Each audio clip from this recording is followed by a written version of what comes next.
Mhm.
Hello, everybody.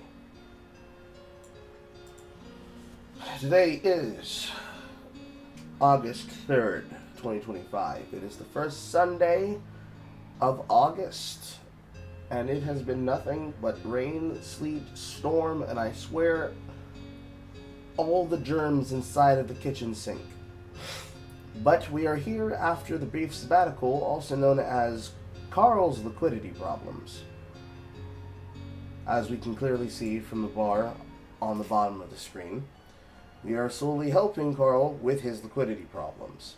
However, that does not mean that all the problems have been solved. I would preferably like to hit the end of this cap before August 15th, if possible.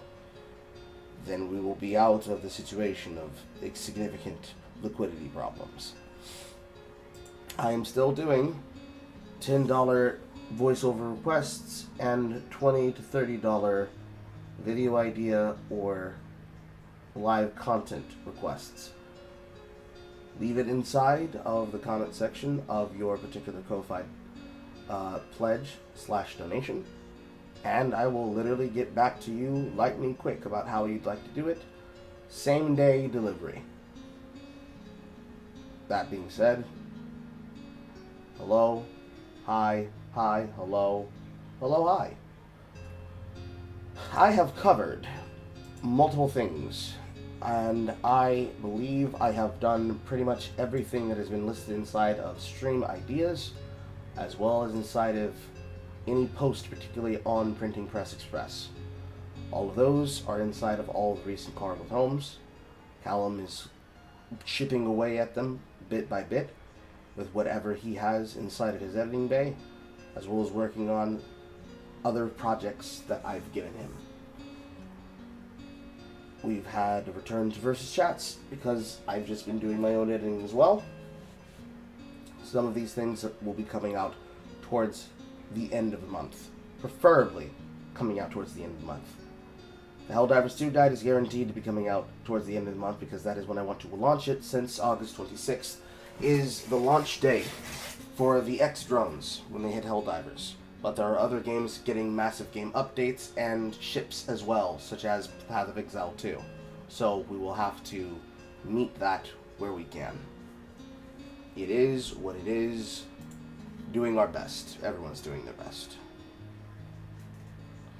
It's been a boring month, both from July going into August, because I don't know how else to describe it. The glub shittos are glub shittoing.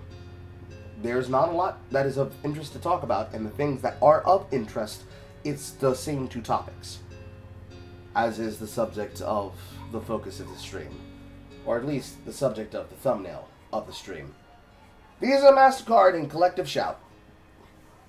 Collective Shout being the most recent useful idiots that have decided to undo the seal of doom and give the way for internet access to be restricted amongst all the companies. Because we have to think of the children.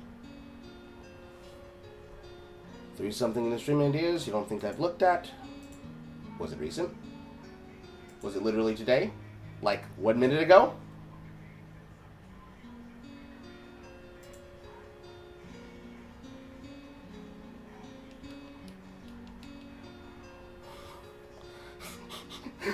Well, that's not exactly fair. No, it's not. Crazy. Anyways.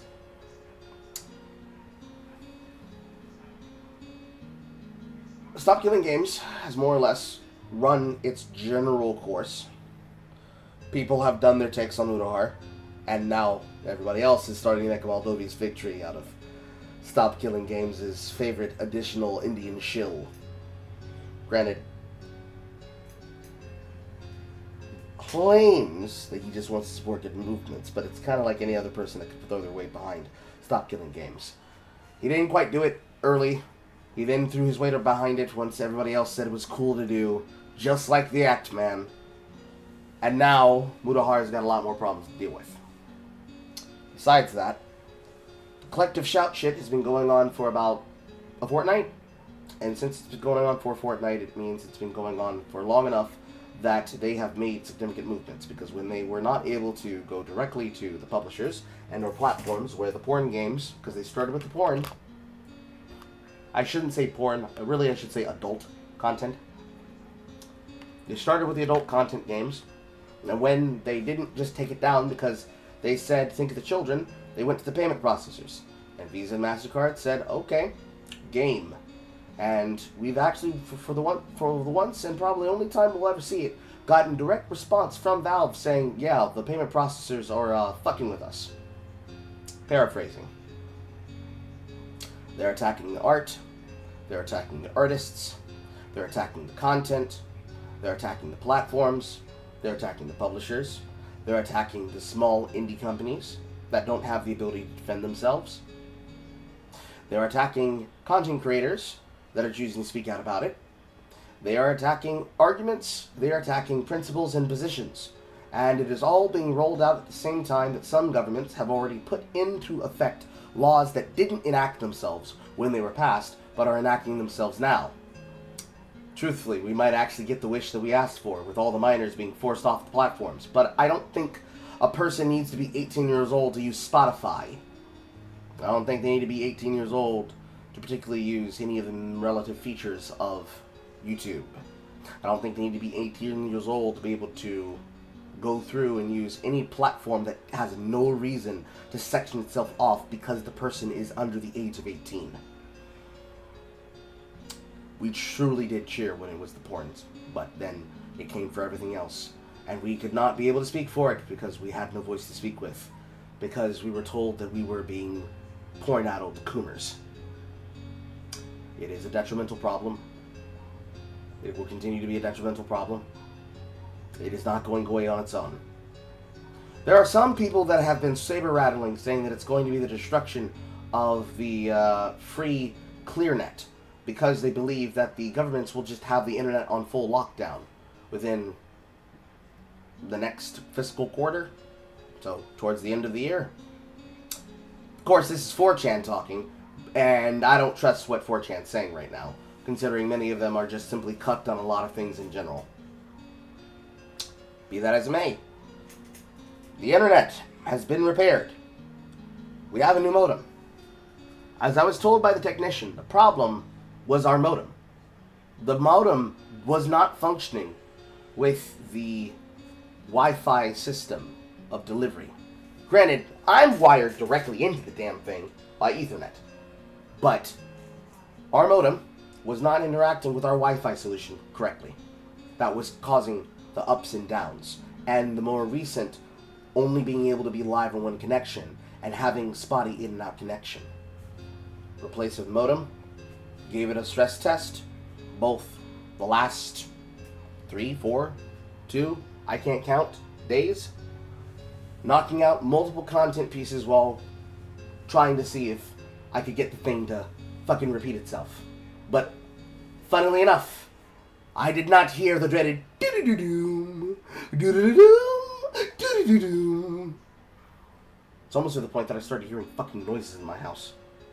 But we are here.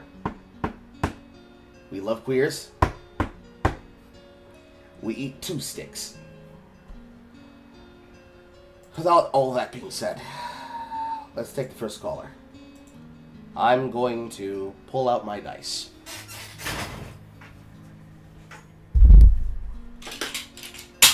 First, I'm going to drop my dice on the floor like a jackass.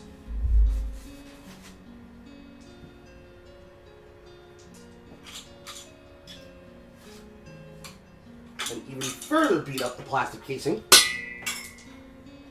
And then drop my probability die.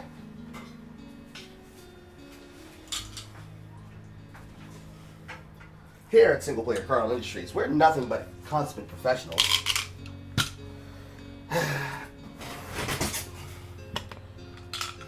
And I'm going to pull out my handy dandy D4.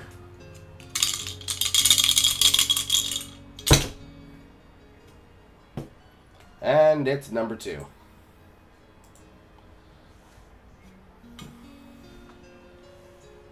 Boom, bum, bum, bum. Waiting, waiting, waiting, waiting. Hello, Saffronet. Hello, can you hear me? Yes. Okay. Ugh. Okay, guys, a lot happened this week. Did it? I honestly couldn't tell.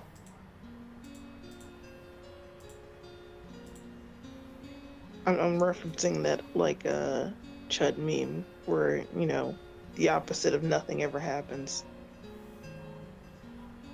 Okay. What do you have to bring me, Saffronet? I don't know if you saw some of the stuff I've been tweeting. I had a situation where someone was calling me bratty because I responded to a tweet of theirs. And I don't know. I don't know if I was actually being bratty or mean or rude to them in that moment, but it was just me criticizing someone, not actually trashing them, criticizing them because they made another anime character black. Do you got a link? Do you want me to link it to you? Yes, in the chat room. Okay. That way everybody can see it. All right.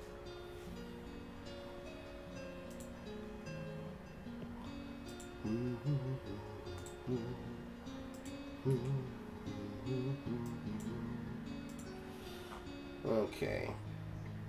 We've got here Black Girl Tragedy Gold Chip, because of course the best part of waking up is some black cream in your cup. At least it's the appropriate amount of blacks. White hair, black skin, bustin' nuts every time. 5 nuts, 6 nuts, 7 nuts bunch. Person on the reply says, Gold chip with black. Quote tweet says, real talk, this is pretty wild. Actually, I really wish people would make their own characters instead of doing performative stuff like this. Also, the implications are rather odd. I hear you, but that's not simply easy. One day I hope it becomes common. It's only difficult for some because the stylish character designs have been devalued for safer alternatives. I've always been supportive of artists who do make their own characters and not have any to rely on swiping somebody else's. Please stop doing this under my posts. It ain't performative, you're just being a brat. I'm not trying to be a brat. It's clear that they're doing this for points, and not actually caring about the character. Plus, I don't think it's a good idea to make a character that's known for being violent into a black woman just because. It's like when I see people make African Americans of Luffy, and they don't understand why some people would be uncomfortable with that. Shut up!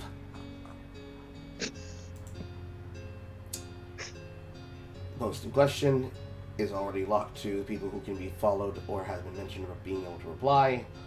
The posts effectively are people memeing as expected. I just realized I'm scrolling down a Twitter timeline that I haven't checked. Ah ha ha ha. Scrolling. Well, there's some of the ones that I expected to find. Okay. So, we've got light-skinned versions of the same meme. We've got anime girls. We've got guys, I get it. We've got dark-skinned versions of that same socio-economic factor meme. We've got horse vomiting in front of a self-help shop. We've got Cinderella Grey saying black Umas already exist in the universe. Look up Michelle, my baby. She's so cute, oh my god. Racial caricature. We wish to be called a racial slur. Everybody loves Gold Ship. Inside of the expected memery of people trying to get a rage bait. And then, of course, it just starts becoming lowest common denominator memes. Were you being a brat? I don't think so. I don't know. I don't think so. I think it's kind of like the normal conversations you end up having on Twitter. Somebody says an opinion, you say your opinion, somebody reacts to your opinion, you're befuddled by the fact that a person is accusing you of something that you're not. Because obviously you're not a brat, you're a shrinking violet. Mm-hmm. She agrees, tentatively. Regardless, it's whatever. Like, we're past the Rubicon now. The only thing that's going to happen is we're going to accelerate.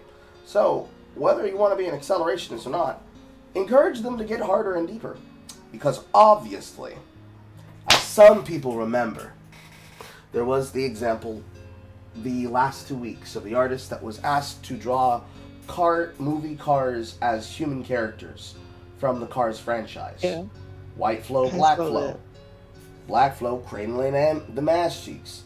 I don't know why, but apparently that's what the Black Flow would have done. Regardless, the way that he draws other characters, I was not familiar with his prowess, but I am now. Beautiful work. This goes alongside that. It's only going to become more accelerationist the faster we get with people trying to claim things that they don't necessarily need to be a part of. Now, I can obviously see the point that you were trying to make. Goldship, as well as Goldship's father, are relatively well known for being violent. Violent, disobedient, hard to control. Obviously, will make them a black woman. What does this say about society? It says exactly the same exact damn thing that already exists in society. Regardless of that, this is this art, that art, this drama, that drama. It's the art harassment shit all over again. The only thing we're missing is a Gangsta and Sweet Bean comics, because they more than likely have abandoned the platform to either go back towards Tumblr, or they are now shitting it up and being sad as Glub Shadows over on Blue Sky. Honestly, me, personally, I prefer the people like a Gangsta are not on the internet to ruin things like Love Live for people who like cute anime girl shit. I prefer that Sweet Bean Comics is not shitting it up with her bullshit. Honestly, unfortunately, I'd like the other comic artists that are well known for being bad like this. Blobfish is a good example. The Born Male one is a good example. House of Decline, ever since they became transgender AGP, has been this. I would like for all of them to go. I would like the racial ones to go too, because they're just annoying, and most people usually react to them as rage bait. But that's my opinion. Technically, I've read your opinion. Well, how do you feel about that? Are you prepared for the accelerationism? Not really. I don't like thinking about stuff like that, really. It's just that, for me, I just get a little tired of it.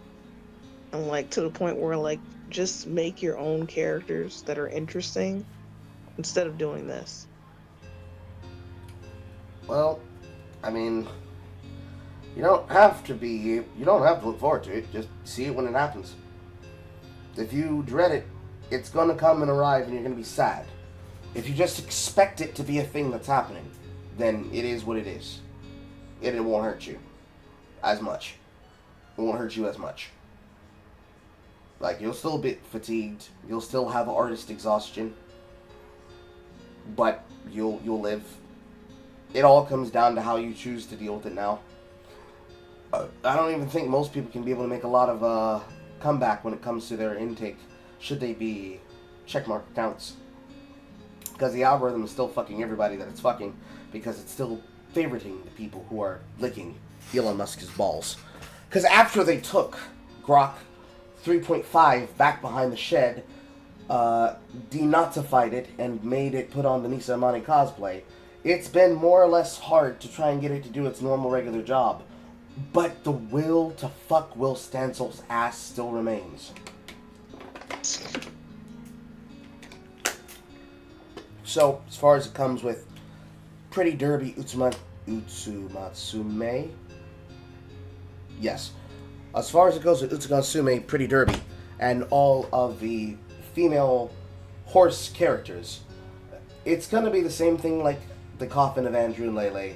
It's going to be the same thing as mouthwashing. It's going to be the same thing as niche characters from big name franchises or small name franchises. They're going to adapt the characters. They're going to make them black. They're going to brew ha ha ha ha.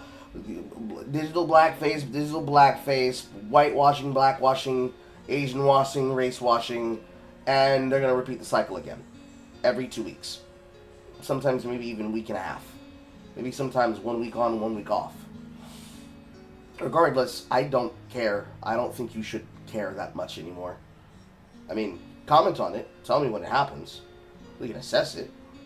But, like, I think you should be more concerned with how you choose to deal with other people about it. Like, the words don't matter anymore. Like, people are going to have their opinions and they're going to like the art. They either see Big Titty and they give upvote, they see Should I, and they click like and don't click retweet on the porn, and they follow the porn artist, and whenever they're scrolling down the timeline, post, porn, post, porn, thirst, porn, porn, thirst, porn, thirst, porn, thirst,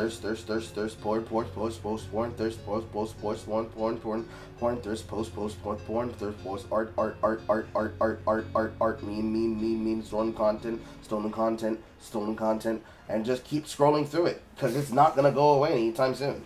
Especially not when the majority of the cornerstones of the internet are currently going through what they're going through. I don't know how bad it is for Reddit, because we are setting up the Geiswin subreddit so that we can begin the process of propagating that platform. But as far as I'm aware, most of us are only still using Discord to spread out the content that we're watching and seeing anyways. So, should you be verified and have access to see inside of Loot Coomer, you already know what mostly is going down my timeline. And even then, still, the majority of the content you're going to be finding on those timelines from those artists, whether it be safe for work or not safe for work, you should care more about Gumroad, and you should care more, especially if you're a UK citizen, your access to their offline platforms to other websites. That's my big concern when it comes to the MasterCard Visa shit. Because, okay, there's art on Twitter. It's not all bad yet. You know what I mean? The worst thing before Elon Musk took over the platform was scrape bots stealing your art and making merchandise out of it. The worst thing you have to deal with now I remember that. is annoying people. I'll take the annoying people over them scraping art from real artists. Because you also need to pay real art. You need to pay for real art from real artists. That's what I'm currently doing with the metal design that I would like to have for the military patch as the mock-up for my Helldivers 2 guide. I'm paying Lenore. I've already handed her my tentative designs. I haven't hit her up yet again with how we want to discuss the processing and the layout of payment. But when we do, that's supposed to drop at some point, at least a week before the League launch. Both the League launch and the update launch. So, all of it will be fine, and will be good. You still have to pay real people to make real good shit. Like, AI can't take your jobs away. People being race washers in paint will take your jobs away. Well, I was gonna say something about how, like, people like, I hope AI replaces artists, and I'm like, nigga, this shit looks like ass. The shit you're showing me is not impressive. It's not impressive. It's like, you know, you don't own the image. Like, you can't claim copyright ownership over it. Like, somebody else can steal it and say it's theirs. For me, like when an artist makes something, when they sign it, that's theirs. For me, the thing that concerns me with AI and real art is that the training models that require them to make the ablative interpretations and generations of work requires them to steal from people in order to make the content. Yeah. So, assuming that you want to do what I did, which was using Grok to design the military patch and all the iterations that I wanted based on the guidelines, the thing that I'm concerned with more with that art is deep search. So, when an AI system chooses to do a search, it can either do a deep search or it can do a deeper search.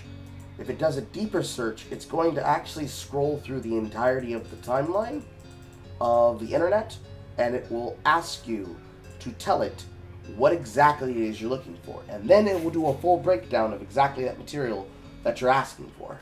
So when I did a deeper search on the particular type of metal design that I wanted, as the guidelines to give to an artist, I went through the entirety of the US military history of how special operations patches are made, formulated, designed, colored, da da da da.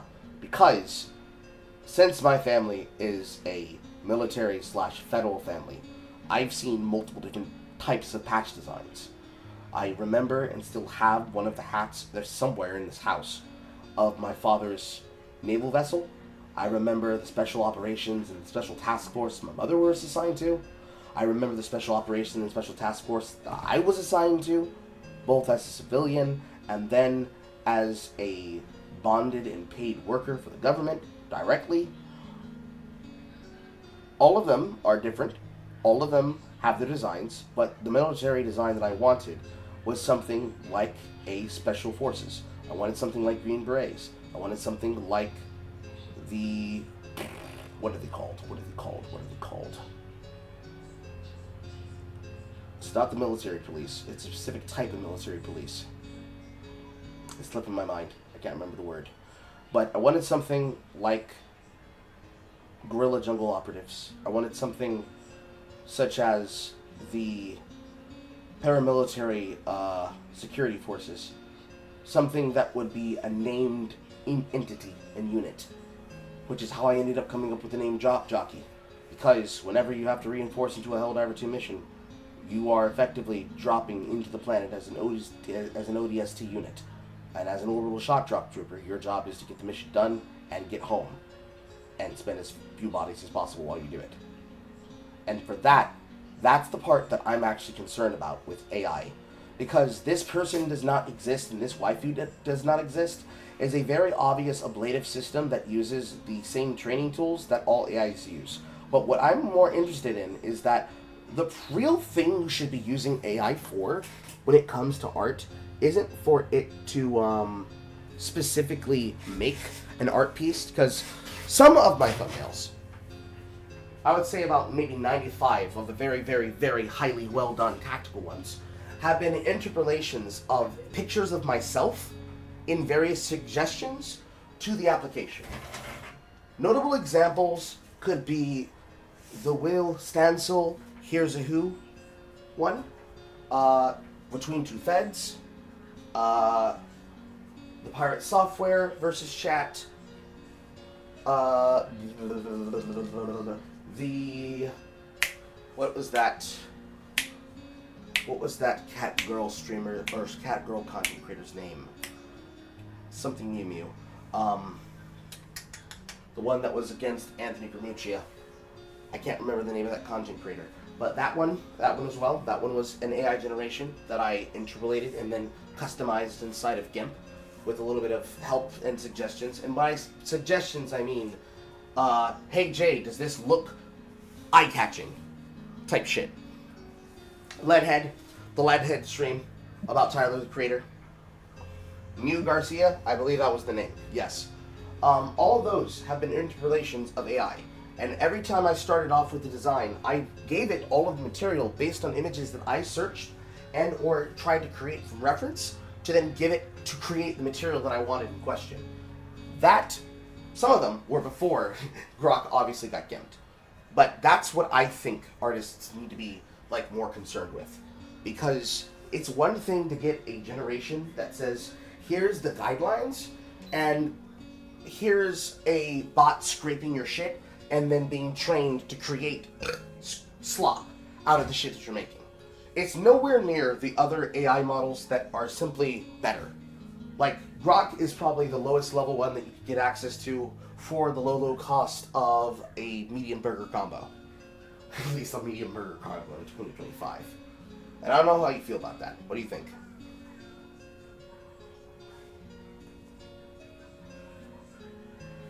Hello? Is anyone there? Yes. What do you think about that? Hello? What do you think about AI generations using a list breakdown of ideas and content versus generating content automatically based off of trained material. I think the ideas would be better and more helpful in the long run. People just using it to make slop is not. I think I don't know if this is like the public opinion or if it's kind of the general consensus, but it seems like from the way people use AI to generate content just makes it look less appealing to the public eye. Because like when I'm searching for something, I don't want to see like AI results, and people who want to search for something don't want to see it either, it seems like. I mean, the ultimate answer is it's uninspired. You can Yeah. tell that it's AI. You can tell that it's uninspired. It was made in the most slop-to-breast fashion, and it was thrown together so that it was better than having a still frame of your in-game character from whatever game you're playing, and then text slammed on the screen.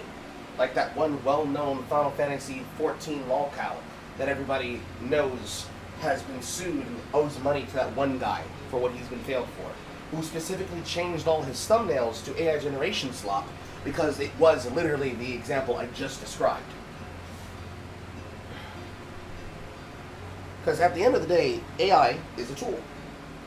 The job of AI is to give you an idea of how to create shit. You then have to take the bits that AI gives you and try to find a way to make it better. Try to make it yours.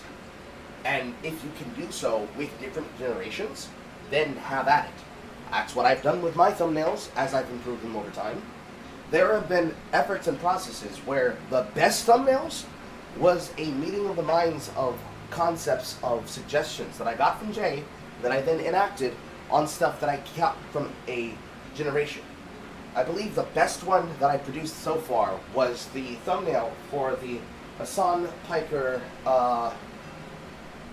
content nuke. That one was a composition of an AI generation, of an AI first model generation, meaning the first generative loop, and then additional generational loops of Hassan Piker's face, and then a little bit of some Adobe magic from Jay to make the nuclear effect in the background, and an asset that I already paid for from one of the artists that I've requested and commissioned in the past, slapped in the corner as a brand. And it works fine. Probably better than some of the shit I used to make before. But I'm one for making thumbnails out of screen caps because, featuring the content that you're looking at and watching. I'm not exactly good at the content creator has a face while looking at the material that they're reacting to on camera. The whole thing where you're just you in a freeze frame and a double white stencil outline of white on black, and you're just pointing like. Because the ones that I used to do specifically from my thumbnail with the TV screen, the early days of Versus Chat, none of those were AI. That was me. I posed myself in my living room. I got the TV in frame so that I could point at the TV, and whatever it is that we were looking at and watching was going to be on that TV frame. But then I got bored with it. Because the inventive spirit does not let me settle on just simply having one design. And I think that's like the important part. Designers and creatives are going to create. They don't want to just sit on a simple example and slam that shit through like it's a fucking assembly line. Sure, they might use it for a while, for a time, but, we're in our content eras.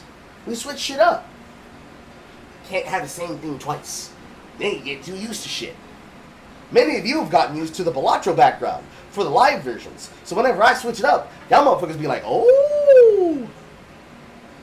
And then, of course, there are times where I get outright creative and I'll design things. Like, I've made the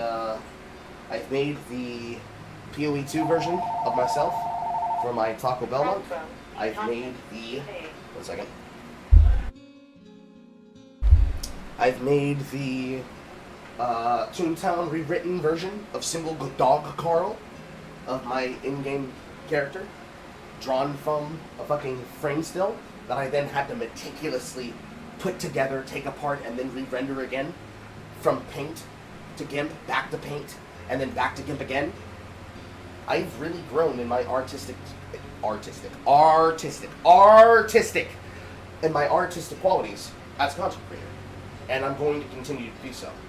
But I know that at the end of the day, the best thing that I could end up making is either something I make myself, or something that I will have paid another person to help me with the power of making. Because I, at the core of my being, am an idea man. I can see the vision. All I need is the ability to get there. And Lord knows, art is not cheap.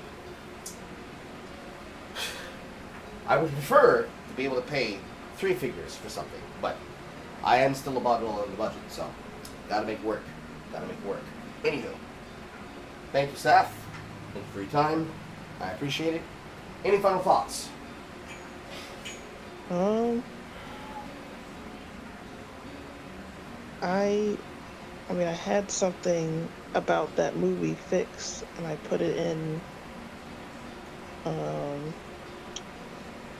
Printing Press Express. It's coming out on the 13th of this month, and there was a bit of a snafu regarding that because it's an adult animated 2D film, and it came right after, it was announced right after that K-pop Demon Hunter movie was out. Yeah, I still haven't watched that. I've unfortunately watched it. I won't spoil, but I'll say... Oh, no, I already know what happens. I already know what happens. I am a TikTok user. I already know very thoroughly what happened in this film. We have all seen the fucking sushi glizzy, okay? We have all seen the sushi glizzy. We have all seen the porn versions of the sushi glizzy. We have all seen the BBC Queen of Spade edits of the sushi glizzy. We are all aware of the sushi glizzy and the we know, and they're already gonna make they're gonna make 2 sequels and a live action. It's already being planned. Okay. I was just gonna say it's very paint by numbers, and the people gassing it up. I raised my eyebrow and I have a big question mark over my head as to why they like this so much, because it's painfully generic. I am going to humbly disagree, but only because the particular thing that is important is not the animation. It is the fact that this film, much like with films like Rich Crazy Asians, is actually a demonstration, with things such as Parasite and Squid Game, of the Korean zeitgeist actually being able to do a better job at things that we as Americans used to be very good at. They have good singing voices, they have good actors for those voices, and for at least 3/5 of the Saja boys, each of the people, more than likely, are both the speaking voice and the singing voice of the characters. The music is actually on the unironic sleeper banger level of 5-Town, or is it 4-Town? 4-Town of Turning Red. I didn't like those either. I know, because just like Ready or Not, if that's the name of that one particular Bean Mouth film, it is the Bean Mouth animation. It is the slapstick cartoon graphic novel animated style that evokes the Bad Guys and the Bad Guys 2 coming out soon. But for me, I think the best thing to compare it to is Nimona. K-pop Demon Hunters has the same level of this is a must-watch film like Nimona. And I don't care for Nimona, mainly because I don't like smug, small bean main characters. But I understand the energy that they're trying to portray. It's just been played out by every single fucking person that's glazing it nonstop. Because they won't shut the fuck up about the goddamn film and let people watch it. It's overexposed, that's it. It's an okay film. It's just overexposed. Like everything, when people get a hyper obsession with it. It's the same reason why you feel annoyed with the overexposure of characters being adapted. It's everywhere. Nigga, can I breathe? Like, can I be allowed to enjoy shit? Can I not hear about solo leveling for the 1,000th time? Can I be able to discover Pretty Derby naturally? I just want to watch my anime geologist rock show. Can I do that? No. I've got to hear about how Goldship has 5,000 daughters, and they're all going retard alert, because everybody finds it funny. It is what it is. Time goes in, time goes out. Well, I want to hear your thoughts on Fixed, because I don't know if you've seen the previews of it. I have, but I don't have an opinion because I haven't watched it. I'll formulate my opinion when I watch it. Like anything. My opinion of it going in is not going to be the same opinion I have watching it and going out. No, I mean, have you seen the reactions that people have had? Yes. Saying that. Yes, but I am a person whose opinion is not going to be fixed by other people, and whose opinion matters most to themselves is their own. I know what they're saying. I don't care, because as far as I'm concerned, as I know, this is a Tartovsky film. This is a Genevieve Tartovsky film. So it's being made by a real animator. I don't know what they have for the voice actors. I don't know how it's really going to go. I know what it is offering. And when I watch it, I will have a better opinion. And then you can ask me after I watch it. Because since it's the 13th, that means in inclusion to the 2 movie nights that I already owe, because the non-stop bullshit that I've been dealing with for the past 15, 18 days never really stopped. Therefore, I can never find the proper time to have the energy, let alone the emotion to sit down, plan, and run the events. When we do movie nights, both nights of makeup, both for the 15th and for the end of month, are going to be ran one inside of the Discord and one inside of Geistwin. More than likely, when we get to this month's 15th, we will end up watching that film for that movie night. So, I will have an opinion after I watch it on that movie night. Before then, if there's any other film that you are desperate to know my opinion about, my suggestion is to suggest it for those upcoming 2 movie nights.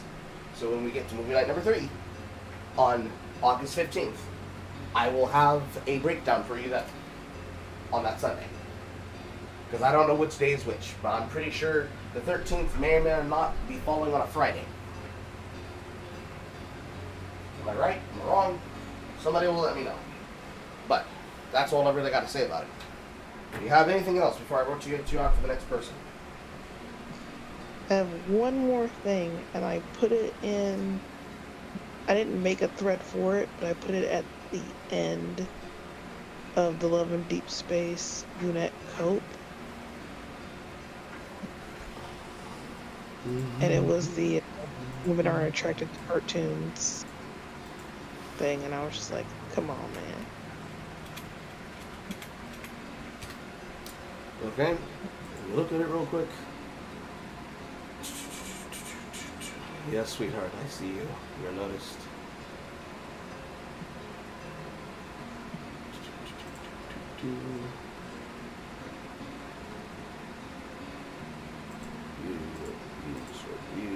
Recently active.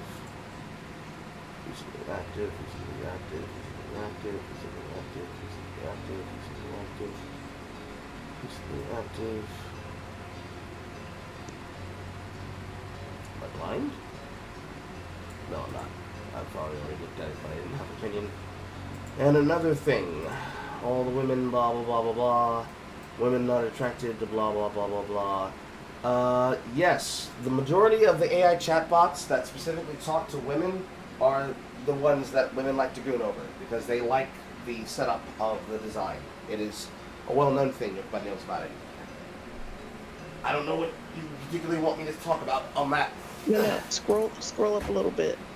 I put in that tweet of like the women are attracted to cartoons after Elon generated like a handsome anime man Goon women aren't attracted to cartoons. We aren't weird, no-life gooners. I didn't want to make a new thread at this moment, but I thought it was similarly related. And another thing, women are really into AI chatbots and make up about half the total user base on the character AI. Yeah, my opinion about both of those things are tied together with the statement I just said. Okay. Like, I already know that. I've dicked down women for money. I know these things. Oh.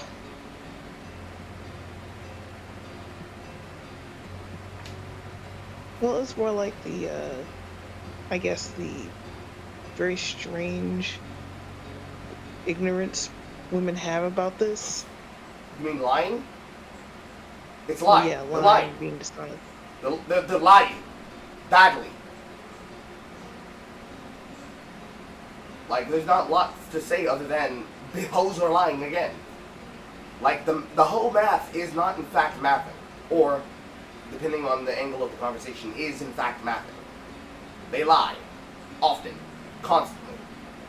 From Hobikage to, not Patient Xena. Patient Xena is the normal one. Kidology. To Kadisha Mabawe and Luyan. Fucking, Cindy Noir. She used to call herself something different. The black woman that's got like, a lot of acne on her face. Fucking, what is her name? Olay? I can't remember it. Complex, hard to say African name woman. I don't know who that is. Olay of Olay and Friends. I don't know what her whole African name pronunciation is. I just know that the first one is Olay something. Anyways, yeah, they're all the same. They're all the same. They're all the same. If I can be only willing to throw a shot across the bow, only because I have seen what she's cooking up in her mind, in her laboratory, Jay is making content that exploits that. Especially in terms of like werewolf shit. Because the fear flicks and all the online told in bits and parts movie shit, like Dominated by an Alpha set, all that content, it is explicitly made and designed around the fact that that is a desire. Like, from AO3 to fanwork.com to comic dubs and beyond, everybody knows. Everybody talks. Everybody's seen it. And we're all worried about the fact that there are women that can in fact slide up and down on the sides of that thing that they're describing. Because they're talking from experience. And we are aghast. Like, there's nothing to be said other than the explicit description I just gave you. They love getting knotted. They love getting abused. They love getting beaten, broken, CNC'd, and left stuffed, filled, dripping, and leaking. Particularly a sopping mess on the floor. Most of us, we're not so much disgusted as we are disappointed. Because they will then say, but look at what men do to. And it's like, I want you to hold me. Versus non-stop, high-impact, inch, inch, inch, inch, inch, inch, inch, inch, inch, inch, inch, inch, inch. And you don't fall out.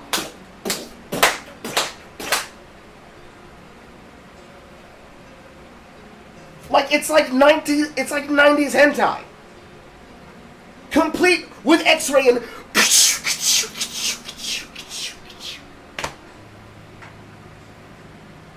Like, there's so many! There's so many! Anyways. Thanks, Seth! Appreciate you.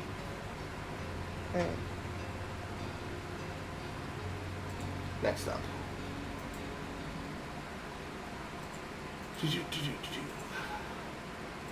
It's literally their gooning is good, but men is bad. That's what disgusts me. Dead ass! 100% dead ass, Sajwin. 100 fucking %. That's the part that annoys the piss out of me when it comes to it. It is always way too aggressive, way too much, way too loud. It is always too much. No one is ever able to say, you know what, we don't need to go any further than that. They're always doubling up on each other. That's the hard part. They're always trying to outdo each other in the gooning. Anyways, waiting on you, Marcus.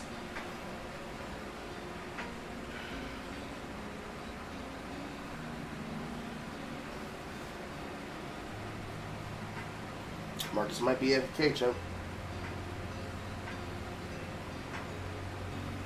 Anyways, as I was saying, it's the outgooning that really makes it depressing. Because you see, going back to the thing that I just said about K-pop demon hunters, I know that the Korean name for the food is not the same thing as an actual sushi roll, but it was rolled like a sushi roll. The glizzy, the sushi glizzy scene of her, and then choking this shit back down her throat.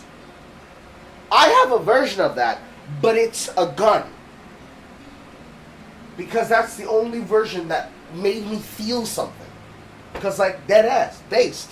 It's just like the one from Into the Spider-Verse of Peter B. Parker. Like, the energy of constantly being bombarded with the most fucked up rotations of the highest level of simpering. Like, there's a meme that was going around, or rather I should say a trend going around on TikTok of blunt rotation, but I'm getting passed around, and male and female versions of either real or animated fictional characters that character or person would like to get dominated and topped by. Of the things that I have seen from the most debaucherous level of people on TikTok alone. Yes, thank you, the Gembop. The amount of disjointing, concerning contortions that I have been told that I didn't ask for, against my will, simply because it was on the timeline and I was scrolling, and I hit it. Don't even have to go down a rabbit hole. Featured in front of your virgin eyes for children. Don't need an OF creator in sight. The amount that I have seen makes me exhausted. Like, I get up and part of my running routine is that I'm supposed to be looking for material to react to put either on camera or to react to in video format or to react to in short form content. And as soon as I hit that line, I'm done. Mentally, I'm done for the entire morning. And I will not be energetic and or creative again until exact hard noon. Because it ruins my day. It ruins it. Ruins it. Ruins it. Because they're always outdoing each other. Mainly, where I blame it. I blame that art piece where it's the woman's torso and it's the measuring lines of how deep she can take it. It's all that. That's what it is. That's all it is. It is the natural progression of that picture. You could also say that it's when you have a female character or a pair of female characters wearing white t-shirts, each line is a different requirement of engagement interaction. And then at the top of the screen it says if you hit this maximum number, the clothes come off and so do the undergarments. Some women took that not as a challenge, but as a desire.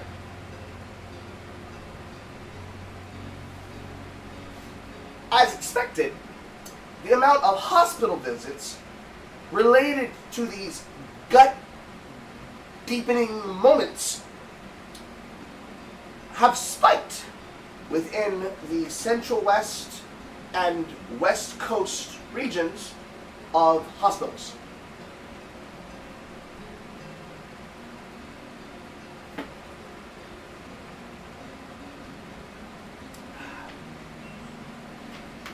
I have an internal rating chart for them. Because, of course, I think at the top of that list might be a particular OF creator slash e-girl by the name of Strawberry Fawn. There are lots of e-girls on TikTok, but the one that's like out there doing like the most is Strawberry Fawn. She never stops. Hilting! Hilting! Chat! Hilting! As long as my arm! Hilting! The entire thing!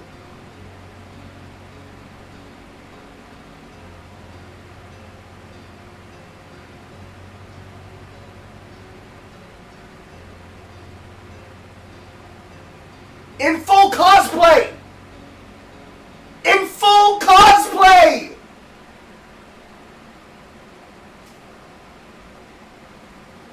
It's like, I'm trying to eat my fucking Cheerios. Can you not? And it keeps happening because it gets likes. Because people want to watch people be gooners, I guess.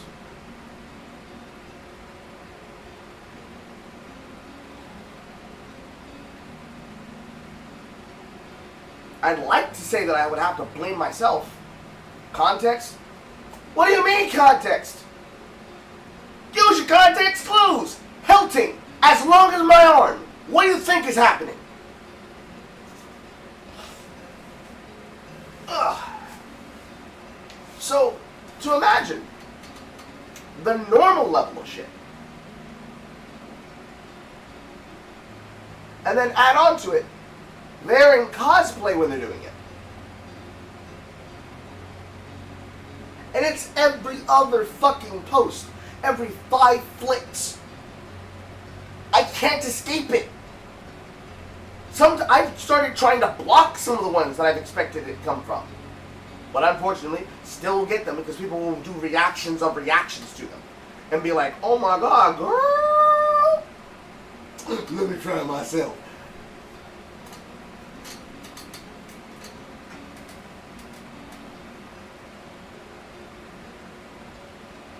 Anyways, I digress.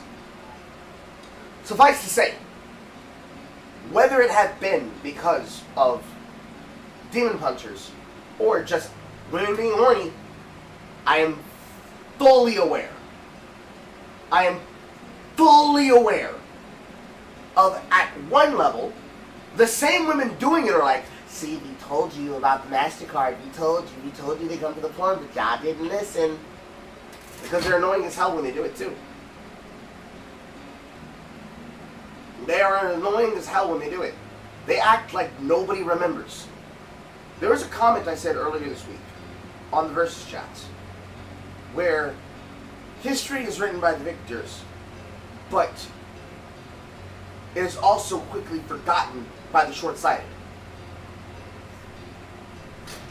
Porn shit notwithstanding, and horny posters and baiters and monetizers notwithstanding, there are plenty of people that have chosen to just simply forget for convenience. The Yap-Man is a good example. He is just a male Anita Sarkeesian.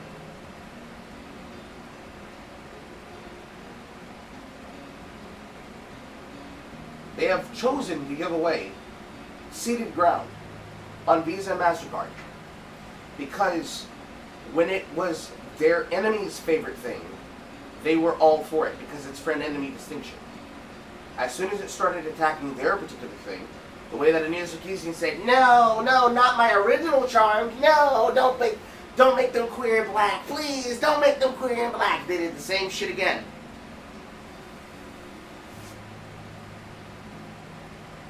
And as far as I'm concerned, I have more reason to care whether they choose to ban those porn games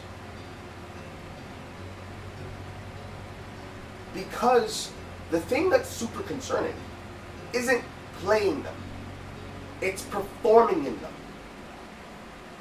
Do you realize how many voice actors are schlepping it right now in the gaming scene concerning concepts of an adult material concept? Hell, we've got Johnny Young Bosch in a fucking dating game randomly, alongside a bunch of female and male glove shittos with one ATP. on the cast, which we learned about during Summer Games Fest. If they fuck with the concept, you don't get things like date everything. Before, like maybe a couple years back, 2022, it would have been Boyfriend Dungeon.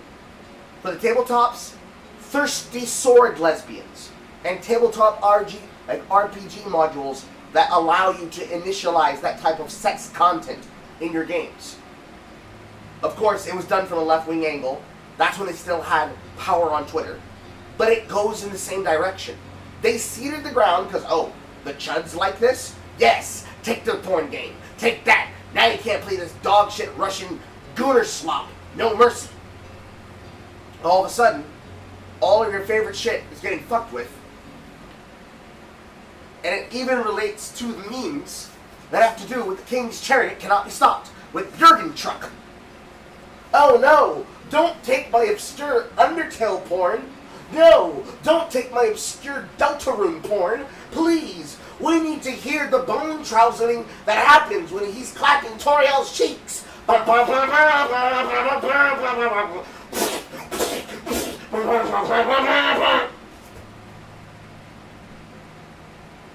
It's so exhaustive. It's so exhaustive.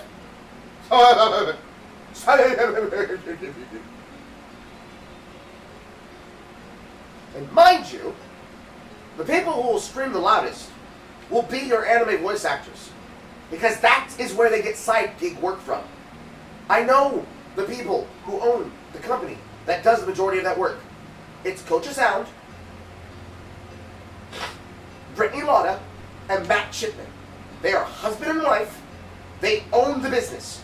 And they hire people like me, and they hire people like the people that get hired, like PJ Haywood, and any of the vocal talents alongside the Digital Circus, or Hell of a Boss, or Has-Been Hotel.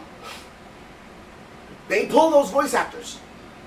Those voice actors are not going to be able to work in projects, because they're going to be told by the guild they can't, because Visa and MasterCard will demand that they not be allowed to. They'll do their lines, but they won't get paid for it.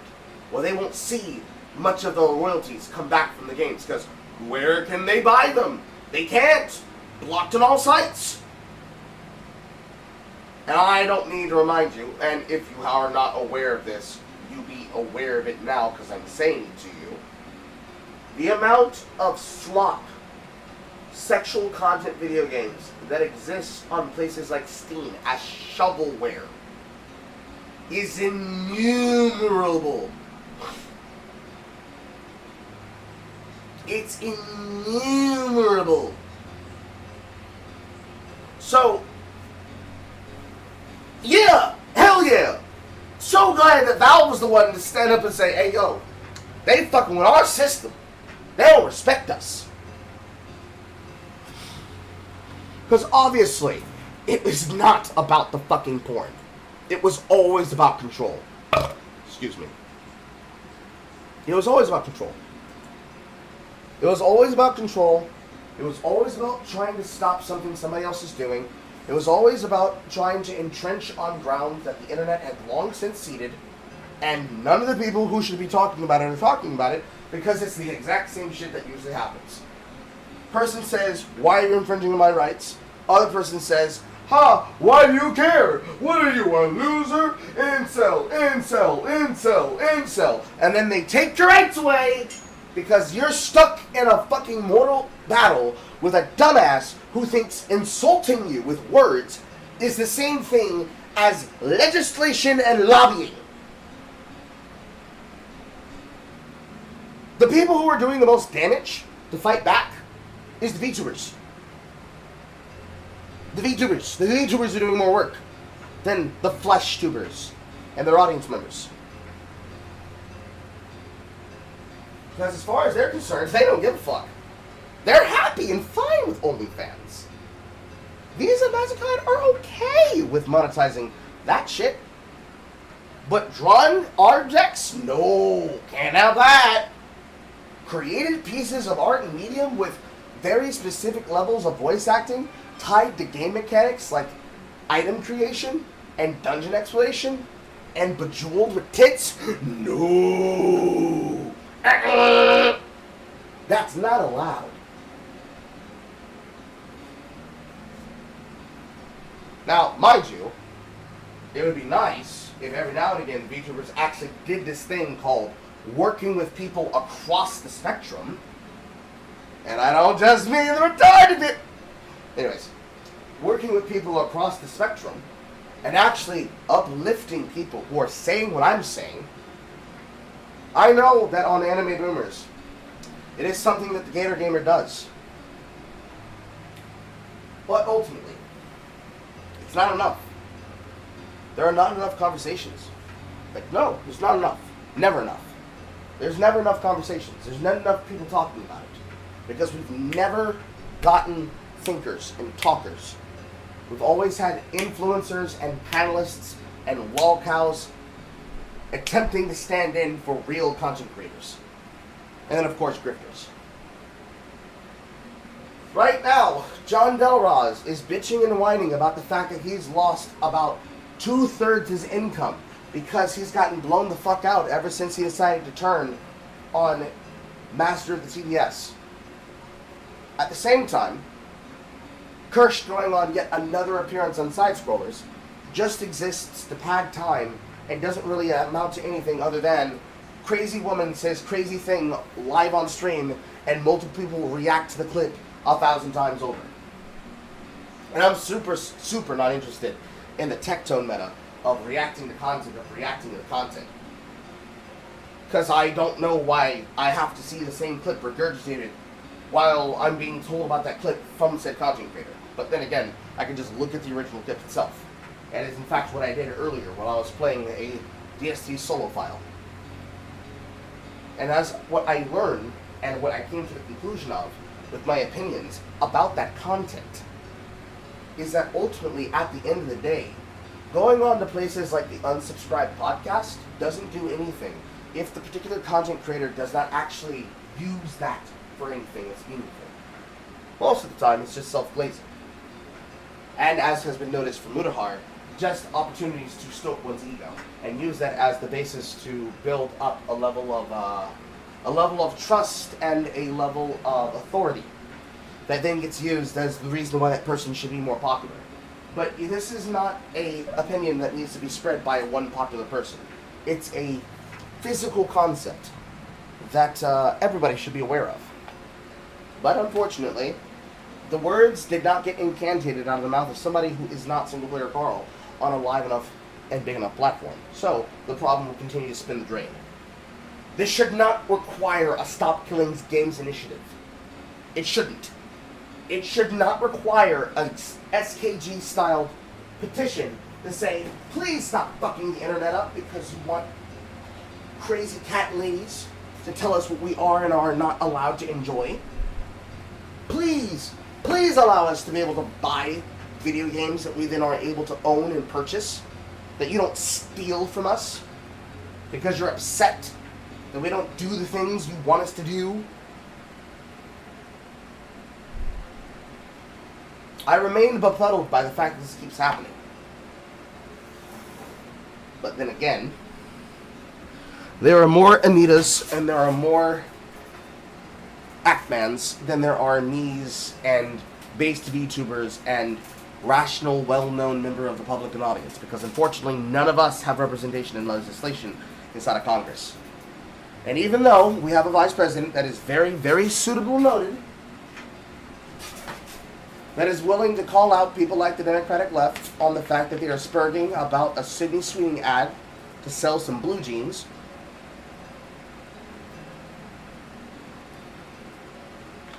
or you have them counting secret numbers in the response where they said, well, they're not going to back down. It's not a bad ad. They're just spurging for no reason. We do not have people in legislation that are one of us, that are willing to be one of us in a way that's painful. Like explicitly, oh no, I am in fact a weeb, and I do not want you to do this because I am not letting you fuck with my personal hobbies. That's not going to happen. It's not going to happen on the Senate floor. It's not going to happen on the representation floor. It's not going to happen at congressional hearings about the censorship. It's not going to get elevated to the Supreme Court. It's going to come and go like that. That. Like flipping a switch. It's already happening, mind you. The YouTube shit, that was going to happen anyways. We have to already tell people who we are in order to get paid. That doesn't matter. It matters for you. You, chat. It matters a lot for you. What can you do about it? Resist. In every way possible. And make fun of the people who are being idiots about it. As you should. Now he's here. I apologize. Somebody came up to my apartment and asked to use my restroom, and it was a very dear friend of mine. And I then had to flex about how cool my apartment is. Man's living a IRL Heart Star event inside Stardew Valley chat. Goddamn right. Except this time it's full corporate, unfortunately. Blood said I'm living Fight Club. But anyways, hi. Yes, I'm back. I apologize for the mass delay of me being picked. However, I did not want my friend to piss their pants, and I think that he definitely did deserve to, come into my humble abode and enjoy the good times here. Mm-hmm. But aside from that, I come asking predominantly. Well, I come to ask of one thing and to talk about one thing. What are you asking? One is for a writing kind of thing, mainly to do with a tabletop RPG that I'm currently running called Kane.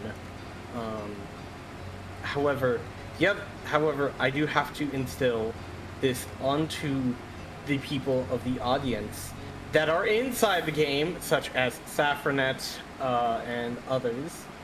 Because I know that Saffronet is here. I do believe that the other few are currently watching a film that I see them looking at right now, but I do not know that if they are watching the stream right now. So I ask of them, please mute yourselves for what I'm about to reveal, or at least ask, because it may contain spoilers.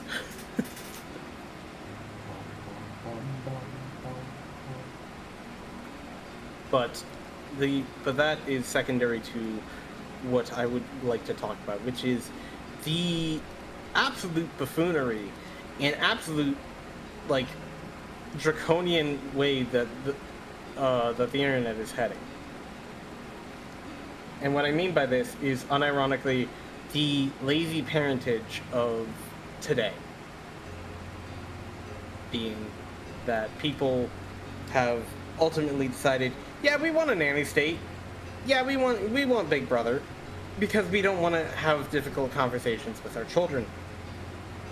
Or better yet, we don't want to have the conversations that, parents should have, because we don't like the uncomfortability of explaining to our children, hey, this is not an okay thing, or hey, this is exactly just like how the way things are. I don't think it's a question of they don't want to have the conversation. I think they don't want interaction. Period. They don't want to interact with their children. So they start them on tablets, and then they just give them free reign of the internet with no parental controls. And they're not concerned with what their children are doing, because the kids can't get into any problem. The real world won't affect them. And then little Timmy gets doxxed on Roblox. And then daddy gets swatted at work.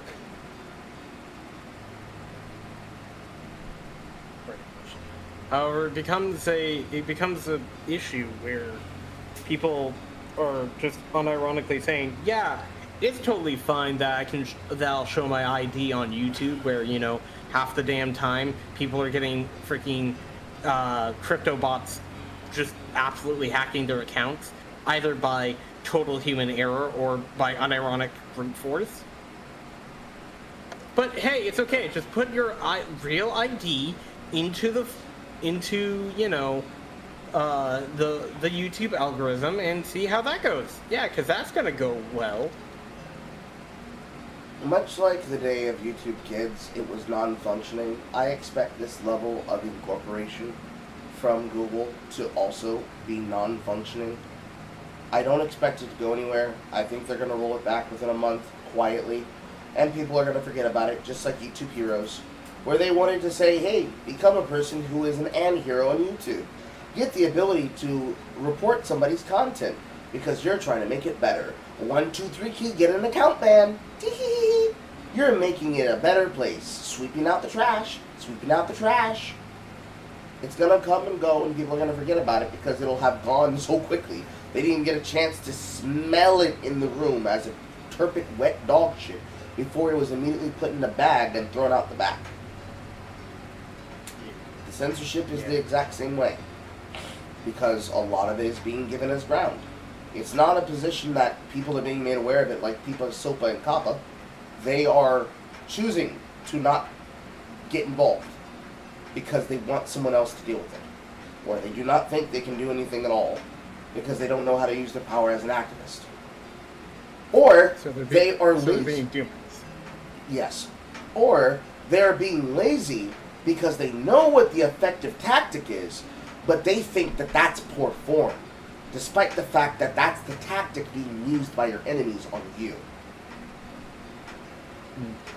So, the people, for example, who are calling into the Visa and MasterCard helplines to complain about the censorship, and then being told by operatives, why are you still calling us? Please write an email. Do not write an email. If you're going to write an email to the advertiser and say, hey, your content's being featured against terrorist content on Twitch. Because that's how you get the censorship to stop. You don't need to censor the entire internet to make it brand safe. Because that's ultimately the final goal of brand safety monetization. It's the same thing as having a living ban document of games that can't be streamed to a platform. Because the game is either too explicit, by design it is a murder simulator, and you don't want to glorify violence just for the sake of violence. Or, usually the content is a person's direct, yucky, bad, deplorable list. Ew, no replay on Twitch. Ew, no mayhem on Twitch. Ew, no double date, or Honeypop 1, or Honeycam Studio. No porn games like that, but direct sex scene, physically shown and animated on tape in camera in front of you from The Last of Us Part 2. That's super based. Super good. Super good. Slow motion conception scene with emotional rape in the middle of your blockbuster movie game. That's acceptable. That's normal. Mature conversations are happening, chud. It's not okay. Because the brand safety doesn't help keep the platform's brand safe. For Twitch, it'll never be brand safe. As long as Hassan Piker and politics are allowed to be on the platform, it will always have problems. Politics need to be banned on Twitch yesterday, if not 5 years ago. You ban politics, you force people to actually play video games, or do something interesting. The male content creators who proselytize and make the majority of their money off of politics, they won't make that money. Their chat will disappear. They'll have to do it on YouTube. On YouTube? Dime a dozen. You want to go down the timeline in the pipe hole? You're going to find yourself a Junebug down there, but you ain't going to find some relative conversations.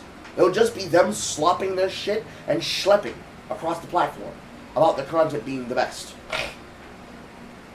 While they have to compete against every other fucking Tom, Dick, and Harry and Glub Shitto that exists in the Matrix. Where the only people who are able to stand the test of time and come out successful are the people who are building for themselves and building often. But I digress. Actually put effort in. I digress. Ultimately,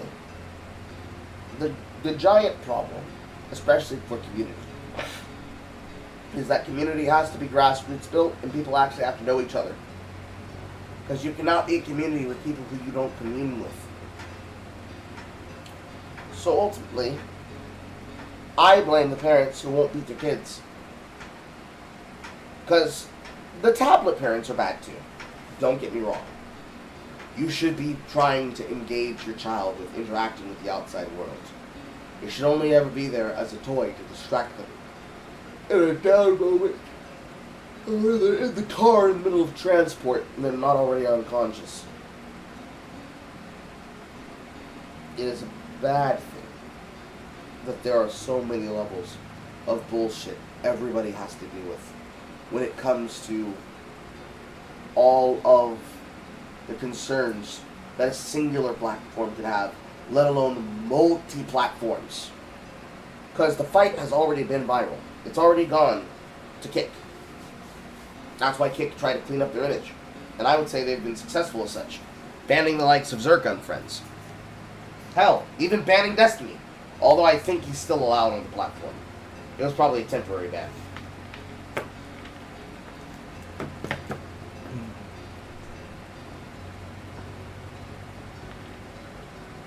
The one massive thing that I've noticed from this is just how blatant people are when they're ready to just fucking lie about this shit. Because you now have fucking MasterCard basically saying, oh, no, you're not, this is all wrong. No, we're not saying anything. It's like, no, you are. You're lying to basically say, please get the fuck off our backs. We don't want to hear about it, and we don't want to back down because we're draconian fucking dickheads that decide, oh well, this is fine and dandy, and plus our CEO is a fucking boomer and doesn't understand the fact of anything other than the fact of, oh well, this is bad for branding.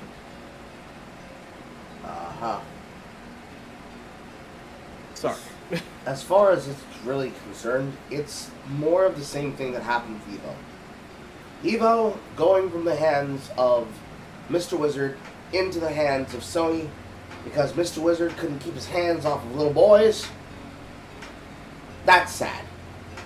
Global Payments taking over as a French-based payment operation company, subsuming the debt of Evo, which then allows them to make buku dollars, and then kick back to the event for the esportsification of an industry that is at the best and behest of the payment processors, is a literal move.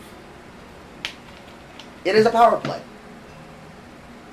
Mark my fucking words, it's a power play. Granted, for the purposes of a public-facing event, you should probably leave the porn shit off your character and your console or your fucking fight stick, whatever the goddamn profile is saved to. Leave the mod off if you're gonna go to a live event. But mark my words, the end-shitification started a long time ago. Games like the finals, finding a way around that glove shido problem by creating an in-universe means of coining an enemy to replace blood splatter. Innovative technique that was used to skate around the obvious downside, which was, if it has this problem, it won't be sold in China. As long as we, the American, are at the behest of being the test market, not the main market that is being sold to, we will get fucked in the ass, non-stop, full force. Don't blame NetEase. Blame every single publisher that specifically makes that ask. Because it is a rule. They force it. And yes, you would be half right. The Saudi Arabians do indeed have their own shitification esports events. But sports washing, as I've talked about plenty of times before in the past, That's always been a problem, but nobody cares. Nobody cares about sports washing. That's why it's gotten so fucking far. Where do you think they got the money? Just for the sake of the bit. Hello! Where do you think they got the money? How do you think Global Payments, whose main operation base is in my town, I worked for the company. Where do you think they get the money to make that acquisition of their debt? From the esports supporters. Guess who all the major brands are? The same ones sponsoring the event. That are owned underneath the Sony umbrella. The same way that there's people now owned under the Xbox umbrella. We are no longer in a game field where we are having a console war. This is the financial wars. This is where the corpos start to take their place. Forget Arasaka. You are going to get Xbox drones. Real life Xbox drones. That are going to detect whether or not that you are compliant with Xbox rules. And if you are not, they will put a Glock in your mouth, in your sleep. Because your phone is an Xbox, and the Xbox is a gun.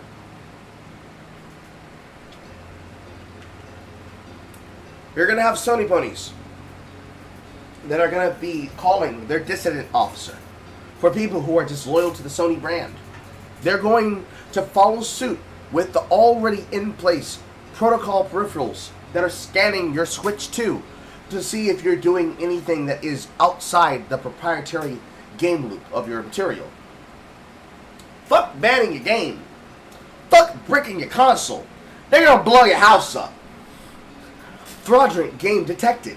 You are attempting to do modding, cheating, and or hacking. Blowing your PC and your TV up. Igniting your dog. Sparking on your oven and turning it to 1,000 degrees Kelvin.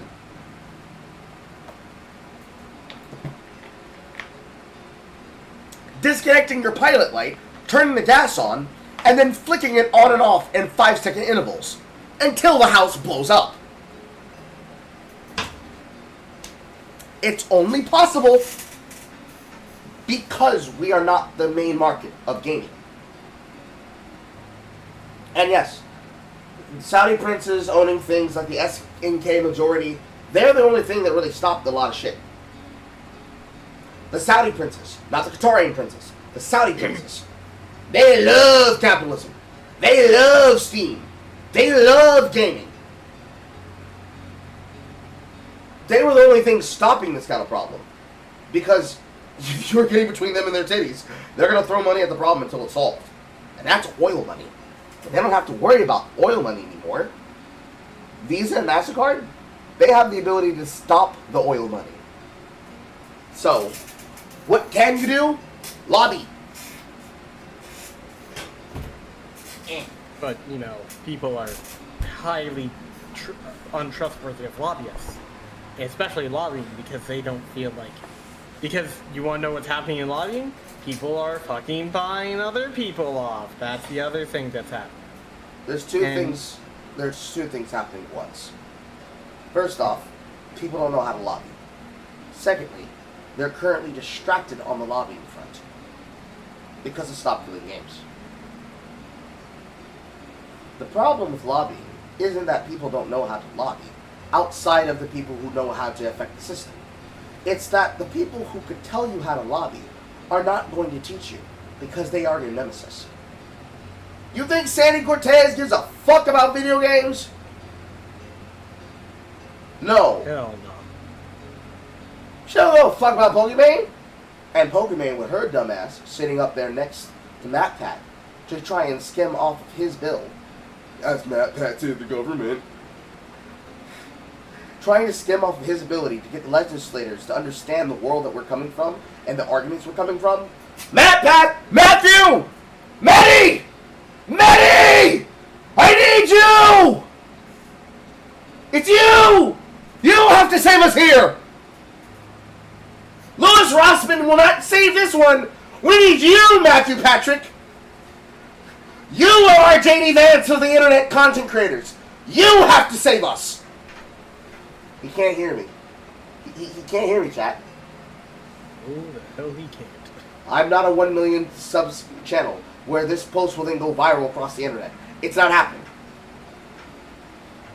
For the same reasons any person would have the problem. The clip isn't going to go viral.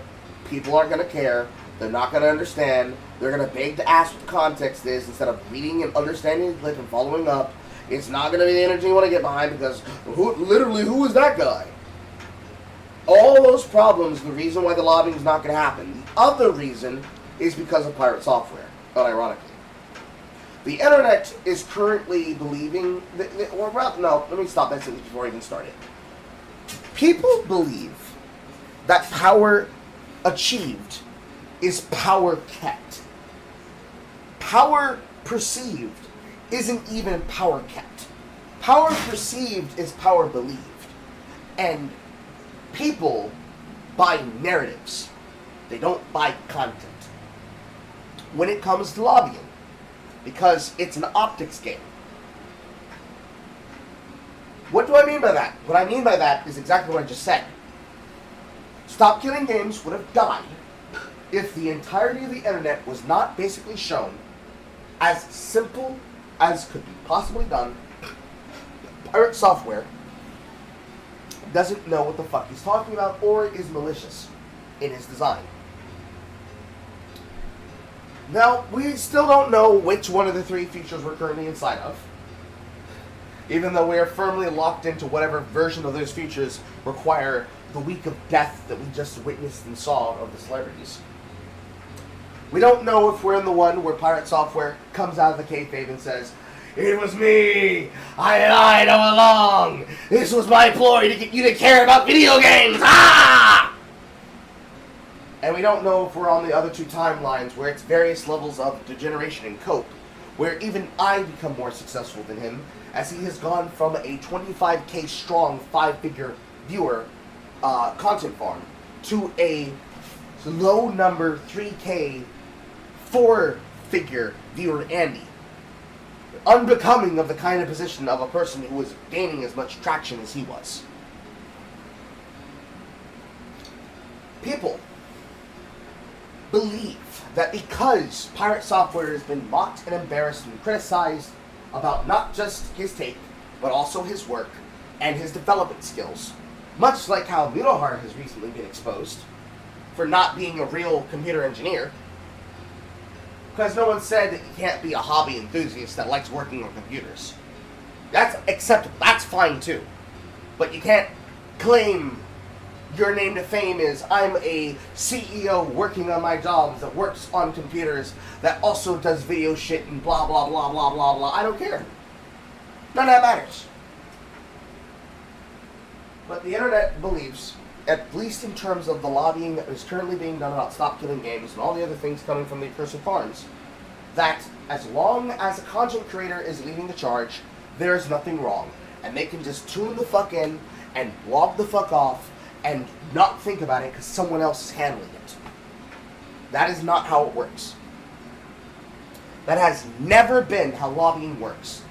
Not at the grassroots level, not at the national level, not at the gubernatorial level, and not on the online level. The microcosm behind the American Eagle advertisement should actually explain that to you.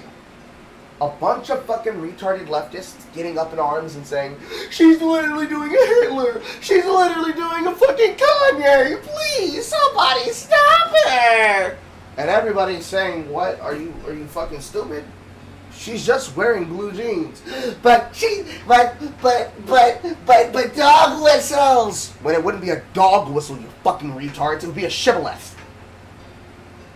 That's a rant I'll do in a fucking second. But anyways, back on my roll. No, she's doing a dog whistle. She's doing a heckin' dog whistle, bro. No!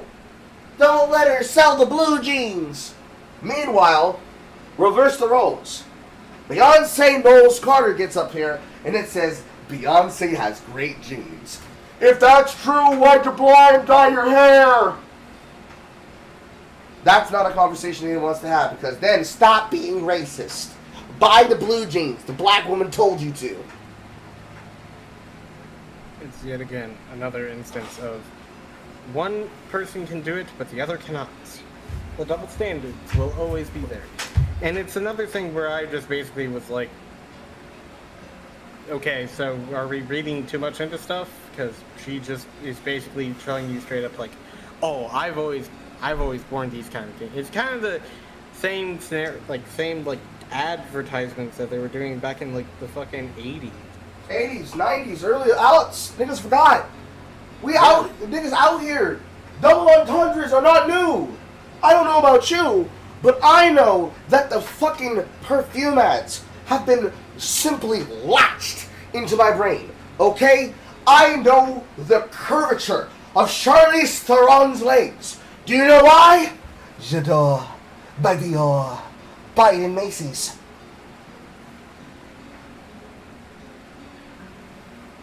But yeah, no, this is ultimately, and I've gotten into the argument about the whole situation about this is about why isn't this being taken to court or something like that, or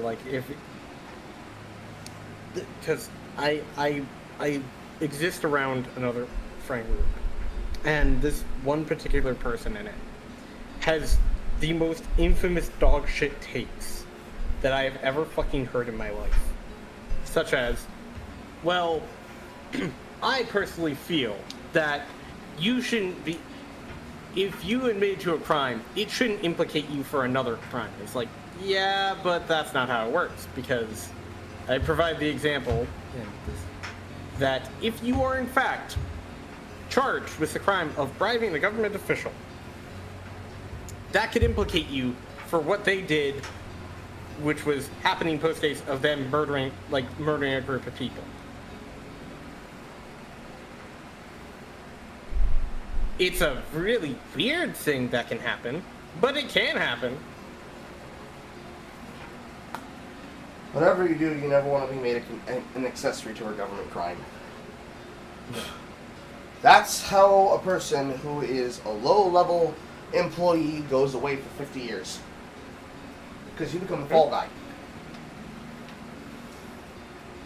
Any bad behavior the group is doing falls on you, and you're going to get raped in prison. If they don't just outright kill you the day you go in. And I'm not talking about they gave a rumor to the employees. They gave a rumor to the inmates. They said you had bad papers. No, they give you a kangaroo court trial, and you are executed in black bag. And they say that something happened to you years later in prison, but you've been dead in the ground for 15 years. However, I digress. So, going back to the ad thing. Yes. Campaigns. Ad campaigns are the bullet that kills lobbying dead. Because nobody wants bad press. Nobody likes bad press. All news and all conversations are not good conversations. A good amount of negative, ablative, bad press will do damage. The power of a person who has the fucking apathy and the energy to navigate rhetoric conversations and make people painfully aware of the point that is being communicated, always a detrimental problem. That's why content creators are size queens, chat. Not all, but enough. You're not going to see somebody like the Yap-Man debate somebody like me because he's going to get dog walked. You know why? Because he doesn't actually have opinions. He hears what you're saying and repeats it when it's safe. Me, I say what I know is true because it's obvious.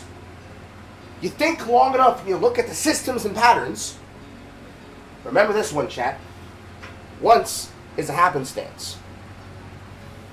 Twice is a coincidence. It takes 3 times for the same thing to happen in order to create the pattern that then establishes the practice that is happening in front of your eyes.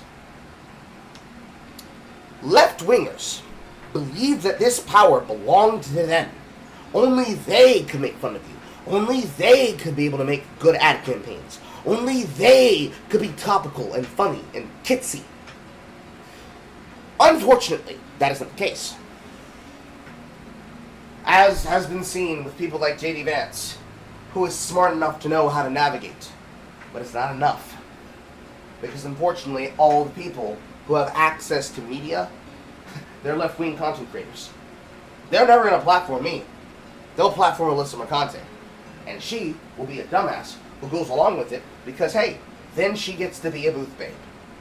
And she gets to have special treatment. Because that's how it's always offered. They offer special perks to the corpos. And then the corpos ensure that you get fucked in the ass.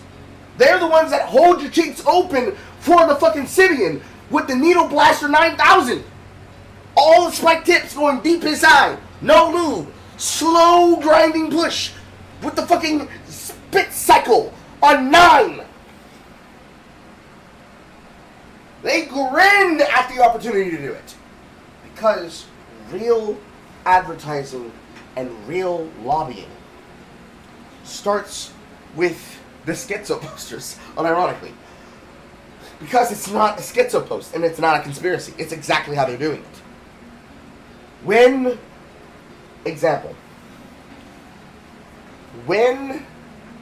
this was going on at Twitch, when Dan Saltman started attacking the advertisers, the reason why the left framed it, why Hassan and his orators and his waiting room streamers framed it as Dan Saltman, the lame cringe DGG dad, is because if they frame it as one angry lolcow trying desperately to spurg, instead of what is currently happening with Hassan Piker and all of his moderators, watching certain key figures get sued by Ethan Klein, holy be his name, thick be his game, and apparently his Jewish penis. But don't take that from me. That's literally his joke from his podcast. The rent payer himself. The thing that you will notice with effective rhetoric and effective tactics is that real good lobbying requires you to activate the advertisers and to activate the politicians to get those slam dunk wins. The thing that Pirate Software said, no, that's scummy. It's really bad. You shouldn't do that. No, you should do that. You need to have as many people who are aware. Because unfortunately, the reason why nothing changes is because every single fucking company is full of fucking boomers! They don't understand us! They don't understand our nature and culture! There's nothing racial about it! It's all culture! It's all generational culture! They don't get it! You need somebody who gets it. They understand the words, the names, the places. Because it's a shibboleth. Shib-oleth. Or sib-oleth.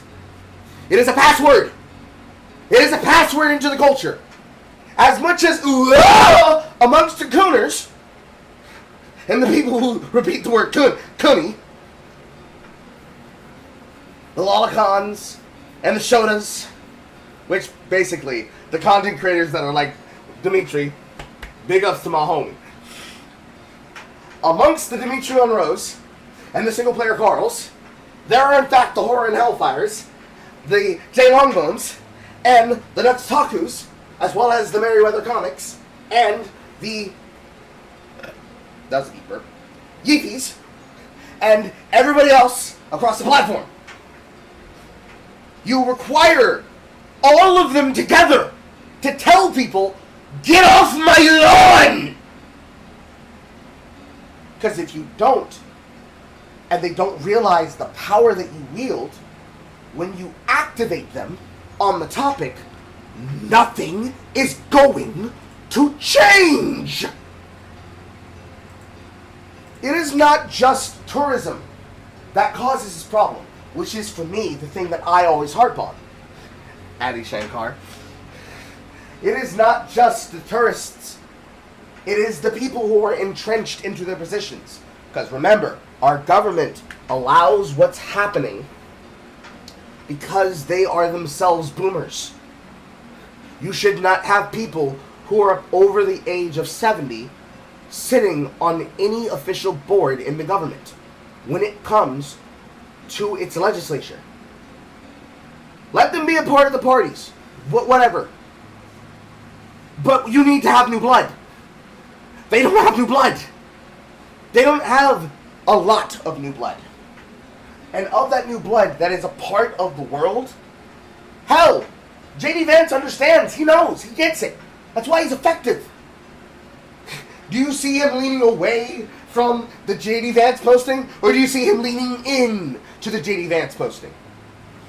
When it came to the meme that was being posted from Donald Trump's account, did you not notice that it was literally a joke picture of J.D. Vance with the blown up ballooned lips?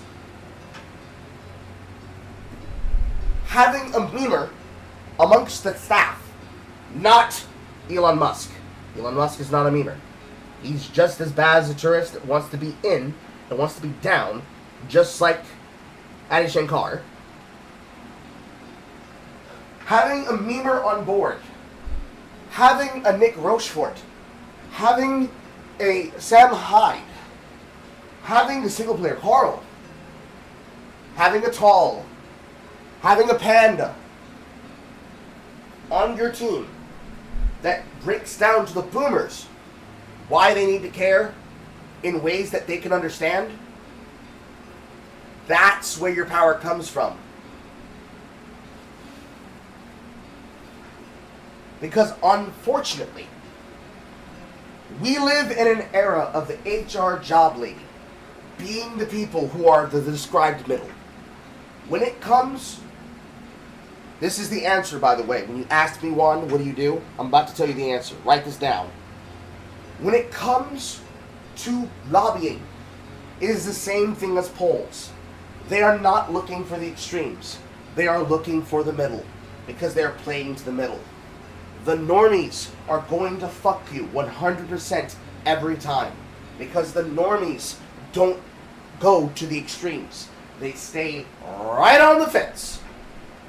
And it's not to their discredit because a fence sitter is a person who is weighing the pros and cons. Does this benefit me? Is this a good product? Is this cost effective? Do I like the branding? Do I like the sloganeering? Do I like the mascot? Do I like their spokesperson? Who are they? Do I know them? Can I get to know them? What's their message? What's their personal brand? Are they truly just an affiliate punching numbers? Or are they a true believer? All of these things are necessary for you to understand the rhetorical, effective rhetoric of the person who is pushing lobbying. Stop killing games. Why was that movement successful? Trick question, rhetorical question. The reason it was effective, in the end, was because the entire internet put a giant 9,000 Sibian dildo up Pirate Software's ass. That's why.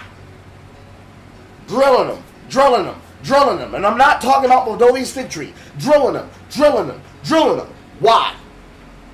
TikToks, shorts, Instagram posts, Twitter posts, back and forths on Twitter, back and forths on YouTube, live streams, frequent updates, clips from the man's channel, from the man's words, the pettiest way possible.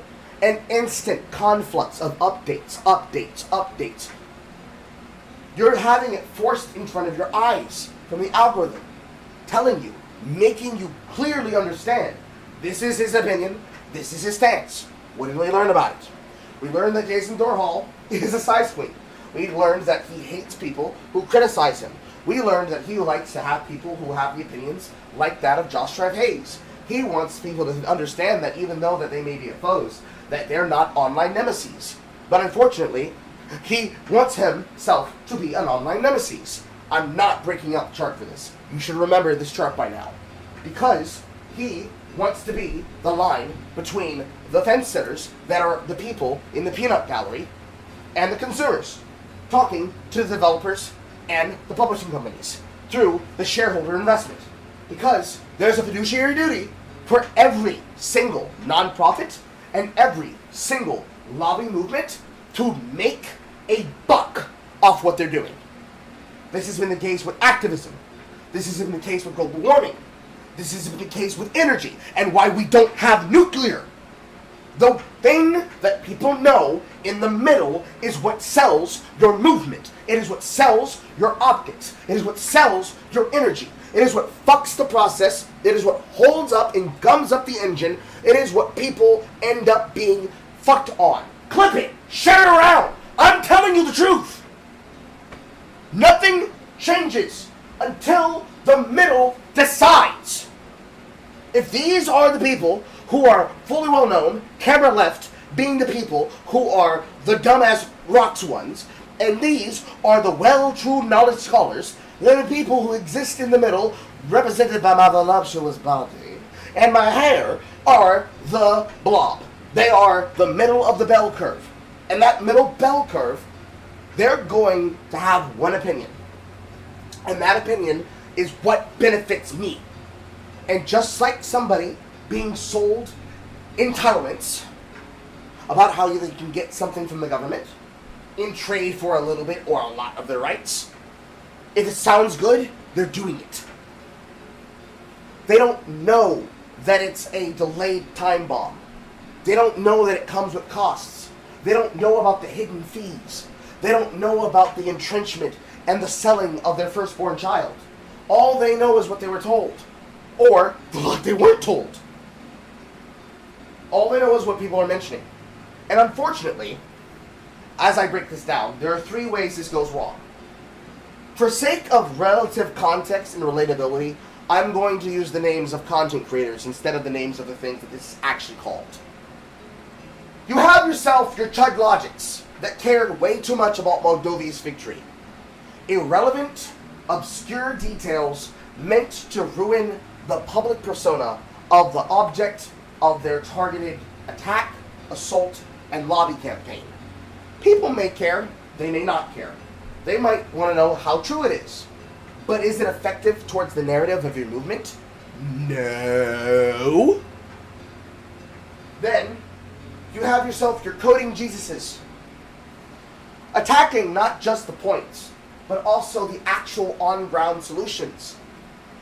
When you say, Pirate Software, that your game runs on a smart fridge, does it run on a smart fridge? Or does it run on a Raspberry Pi that's connected to a laptop that is using the smart fridge as a game screen? The obvious second one is the real answer. And every single revelation, every embarrassment that is captured live on camera with as much impact and reaction shots for body blow, just watch your reverberating meat jiggle from the impact of each punch. You watch as your entire movement crumbles around you in craters, because no one's going to be able to say that they're wrong. Because if they were wrong, why would they say it? That's crazy. People just go out and lie? No, it's real. He's waving the papers around in his hands? Well, damn. That's crazy. Everybody didn't hear about it. Your mom, your brother, Tom, Uncle, Ted, Dick, Harry, Matilda, Jaleisha, Brenda, Felicia, Dawn, John. About 3 Kims. I digress. And then, of course, you have the midwittery that happens in the middle. From the people who are talking about obscure shit that may or may not be relevant, and the people who are just sandbagging the person in question, you've got the people in the middle. They don't know who to listen to. They don't know what is real. But they will go off the energy because they go off vibes. Literally. Every time. Vibes. They make policy and they go about rules through vibes. So, if you give energy away, and you are responsible for giving the energy away, you're directly going to create the failure of your movement. Do you know why? Take a random guess, anybody. Take a random guess, Marcus. Because you have to perpetually keep the vibes up. Yes! Your movement is only as relevant as your fucking salesperson. And if your salesperson doesn't have all the views, and is not getting all the views pumped directly towards them, it's like hijacking a broadcast. And unfortunately, despite our relevance, despite the energy, a nigga cannot max headroom this shit forever. I can't care for you. You have to care too. It's not just me that has to go to the polls. You got a Pokemon go to the polls and vote. You have to go to the locals. You got to go to the state. You got to go to the officials. You got to go to the midterms. You need to talk to your local politician who's going to be doing something recently for your fucking health youth center now, today. Mind you, this is the closest that I am ever going to get to Cypher J. So, right now, I'm currently doing the inverse of Stormcloak, Carl. With my blanket. I present to you, Pillow Fort Carl. I cannot be the one that cares for you. You have to care for you. I can tell you the argument. I can give you the notes. I can give you the playbook. I can run the play for you. I can tell you what the move needs to be, how you hammer them in the emails. Then from the emails to the phone calls. Then from the phone tree to doing a national telethon. Or in terms of what you can do on YouTube nowadays, a VTuber call-in where real people green screen themselves in to a VTuber VR chat. And then the VTubers are the people responsible for taking those calls and liaisoning those calls with those people and making sure the energy stays up with vibes staying high. But at the end of the day, much like a broadcaster, the war is not won by the broadcaster. The war is won by the active people. You are effectively a guerrilla resistance that does not have its power, not because, or rather not just because, you've been disempowered. You're not grabbing your power. And I'm not talking about the middle of the pack, power left unseized. I mean, you're not showing people the reason they should care. Or they know, but they're not going to do it. Because they got work in the morning. My lights just flickered for a second. Saw that. What the hell? They have work in the morning. They gotta go to sleep early. They gotta get up and do this and do that and this and that and the third. That's what stops the movement. That's what stops the momentum. Because that's what a movement is. It's momentum. A movement does not become a petition, does not become a civil rights act without you putting boot in ass, not to ass, in ass. Put your foot in their ass. Wear their teeth as shoelaces. When I said in my Adi Shankar content, every time you say something stupid, I'm in your ass, I wasn't lying. Because I was wearing his mouth as my boot. Every time he says something stupid, I'm in his ass. Moving, pursuing, pills with passion. Miss Pac-Man couldn't handle this kind of action. Nice. And the reason why? Because when people need to move on energy, it needs to be electric.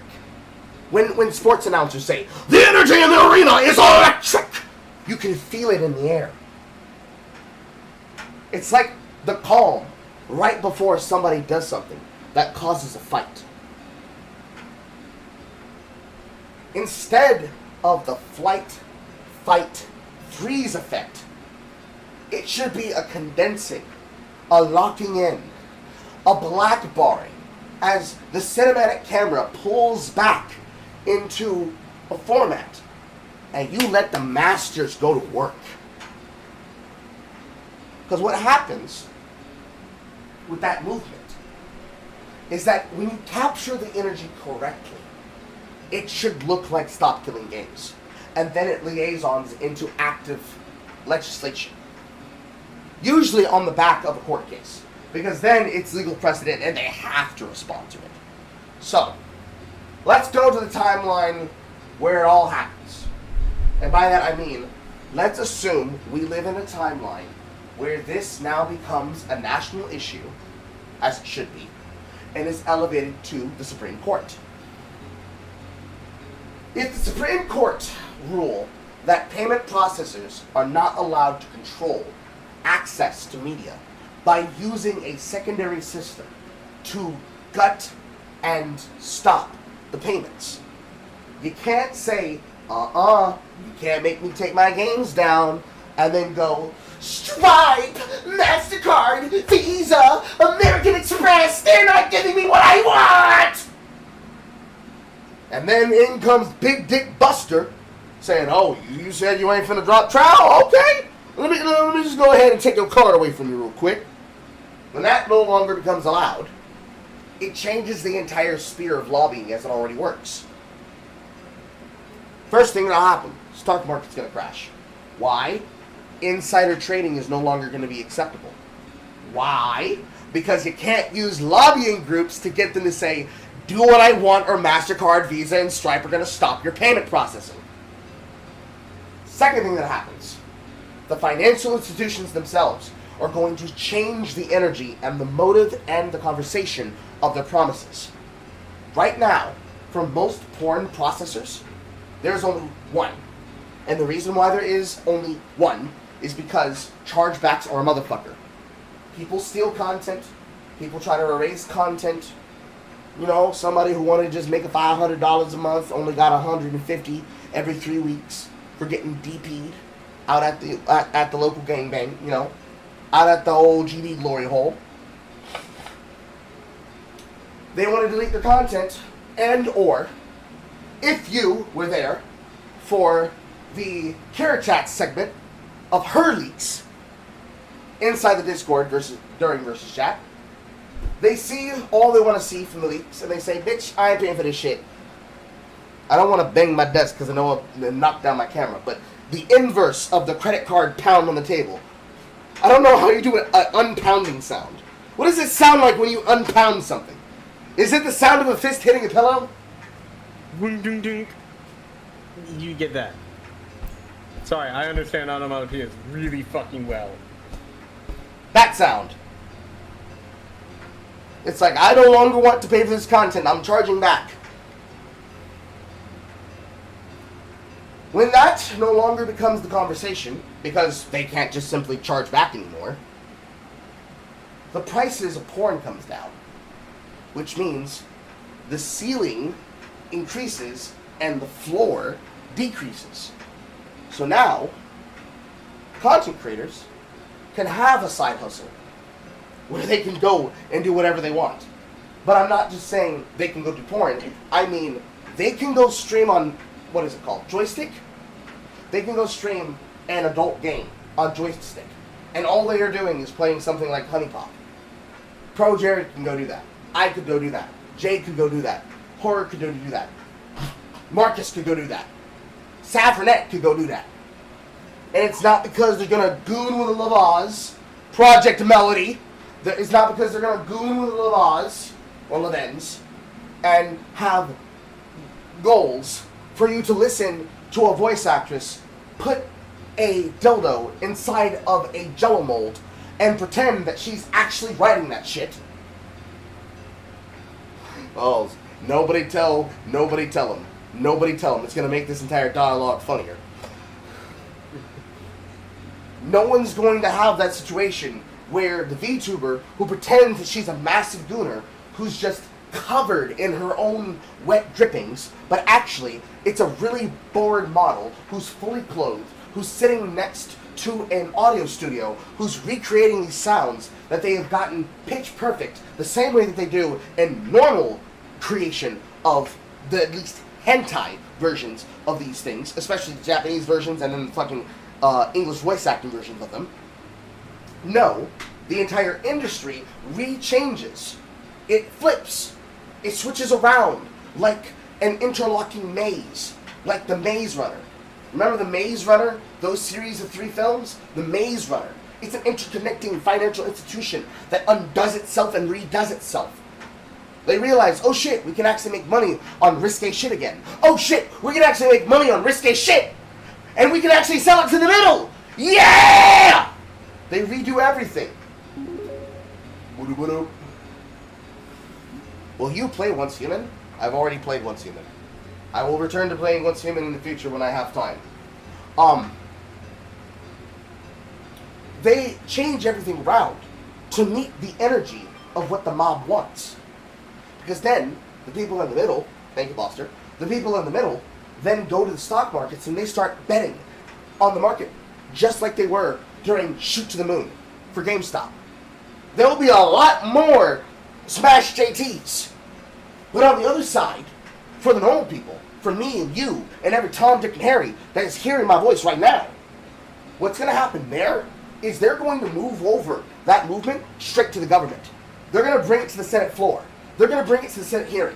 You're going to hear on C-SPAN, and Big Dick Swagger 497 says, we need to have these laws repealed now because I can't be able to play my game that I purchased on my console because you say that it's not safe for kids, but you've got people doing stunts on YouTube, Twitch, Kick, Instagram, and whatever the fuck they're streaming from, being nuisances and terrorists to society, and you say the fucking porn game, the immature game, the meme game is the danger? Are you stupid? I'm voting you out in November. November, September, October, whenever your fucking, whenever your goddamn elections are supposed to be had. Both federal, local, state, and gubernatorial. And the sheriffs, too. A very important part of this process is for you to get the sheriffs. If you know your local sheriff by name and you have a card, if you're not already associated and affiliated with them, because you don't just need the beat cops. You don't just need to call into the cops. You need to call the sheriffs. So when people do things like swatting, they can make a call and they can already have the information of the person on hand who makes that call to come attack you through this, to try and harass the business. They can get their information like this. Whoever's doing the job that I used to do in the Fed government, it's a form you fill out. You tell them, I live here at so-and-so and so, and if somebody calls you saying that I have a gun and I'm a masked man that's going around attacking people, please trace the call. Bring it up. Because if they live in your state, they can take federal charges. If they live out of your state, expedite that ass. It doubles the sentencing. And the fines. When you start making national news for this shit, there's the energy. And once you have the energy, what did that one rapper say? Fuck the deal. All I needed was the platform. Once you have that, everything else follows suit. But you have to be rhetorically gifted. You have to be rhetorically gifted. That's the hard part. If you're rhetorically gifted, clearly, single player Carl's not rhetorically gifted. If you're rhetorically gifted, and you know how to make your points with passion, it's not ranting, it's not anger, it's not spurging, it's passion. It's explicit, precise, laser-pointed passion about something that you intrinsically know because it's your thing. And you explain in excruciating detail the deliberate energy of that thing. No one on that board is going to then say, I don't understand what Blood's doing. What is Blood yapping about? Or the politically caveated notion version of what they will say to you. There's a clip of whatever fucking movie or show. It features what's his face name? Actor of the 40-year-old version. Steve Carell? Yeah. It features Steve Carell. I think it's called Space Force.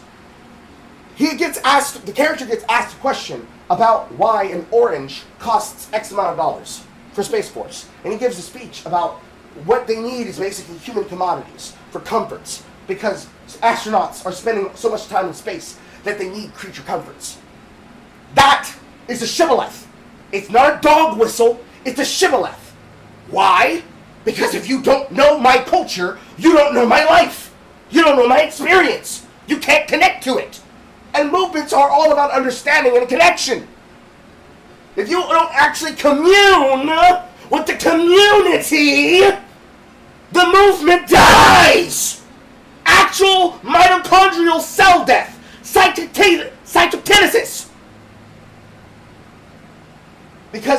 Every single person is a chain. Every person in that movement is a chain. An unconnected, broken chain of experience. When I speak to you on what I'm talking about, you remember where you were. Destiny players, you remember where you were the first time you played the game, and then when you realized that was going to be your life until you stopped. ARPG players, you remember where you were the first time you played Diablo 2, and then you realized you want more, but you don't know where to get it. And so you started shopping around for it, and ended up either falling into Dark Souls, or into Path of Exile 1 or 2, or various other ARPGs. Some which have gone the way of the dodo. Some which have been ruined by people doing the exact same thing they're doing right now. Rest in peace. Those of you that had your favorite comfort game that either got shuttered and closed because it couldn't make enough money, because they didn't have whales, or your favorite game that used to be well balanced before it gave over itself to the whales. Every person that has their particular niche that has been ruined by tourists coming in and understanding nothing about the fucking scene, but spamming everything that has been hinted at because of a particular content creator's never-ending jokes. Video game donkey, conflating criticisms with jokes and jokes with criticisms and back and forth and back and forth. You remember where you were. And that's what you're supposed to be getting from the evocative nature of those conversations, from that breakdown, from that layout. That's what you actually need to make a movement work. That's why Stop Killing Games is successful at its core. Granted, it didn't have an engine. The movement was a car with no engine. Once it found its engine, which was beating Pirate Software's ass in redundancy, then the thing took off. Because when they realize there's movement, people will be like, oh shit, I'm going this way now. Woo! Because they're not getting in if they don't think other people are involved. Social proof, social proof, social proof, social proof, social proof, social proof. Tell your friends, tell your dad, tell your mom, tell your insane crazy friends, tell your professional racists, tell your favorite schizoid VTuber. Take this clip, take this entire section of me, put it on the internet, put it on the internet. That's how you get it. No one wants to do it. Because no one knows how to talk to you nice. Nobody knows how to connect to people. Because everybody's locked off into their own intellectual fortress. They're locked off in their own fortresses. And they don't interact. Granted, there's a reason why. But when they break out the fortress and they actually reach out and make some shit happen, we can make magic happen. But we can't make magic because these bitches are stealing our mana. That is not a Pirate Software joke. The mana, the juice, the mojo, the energy. The corpos, the actmans, the Alyssa Mercantes. Hell, technically even the Caritas Rambos, and most definitely the fucking airbags and grumses. They're stealing your energy. They're stealing your mana. They're stealing the thing necessary to get people to care about it. Because when they touch it, they ruin it. Oh, I heard about that guy. That guy's a lol cow. I'm not getting involved.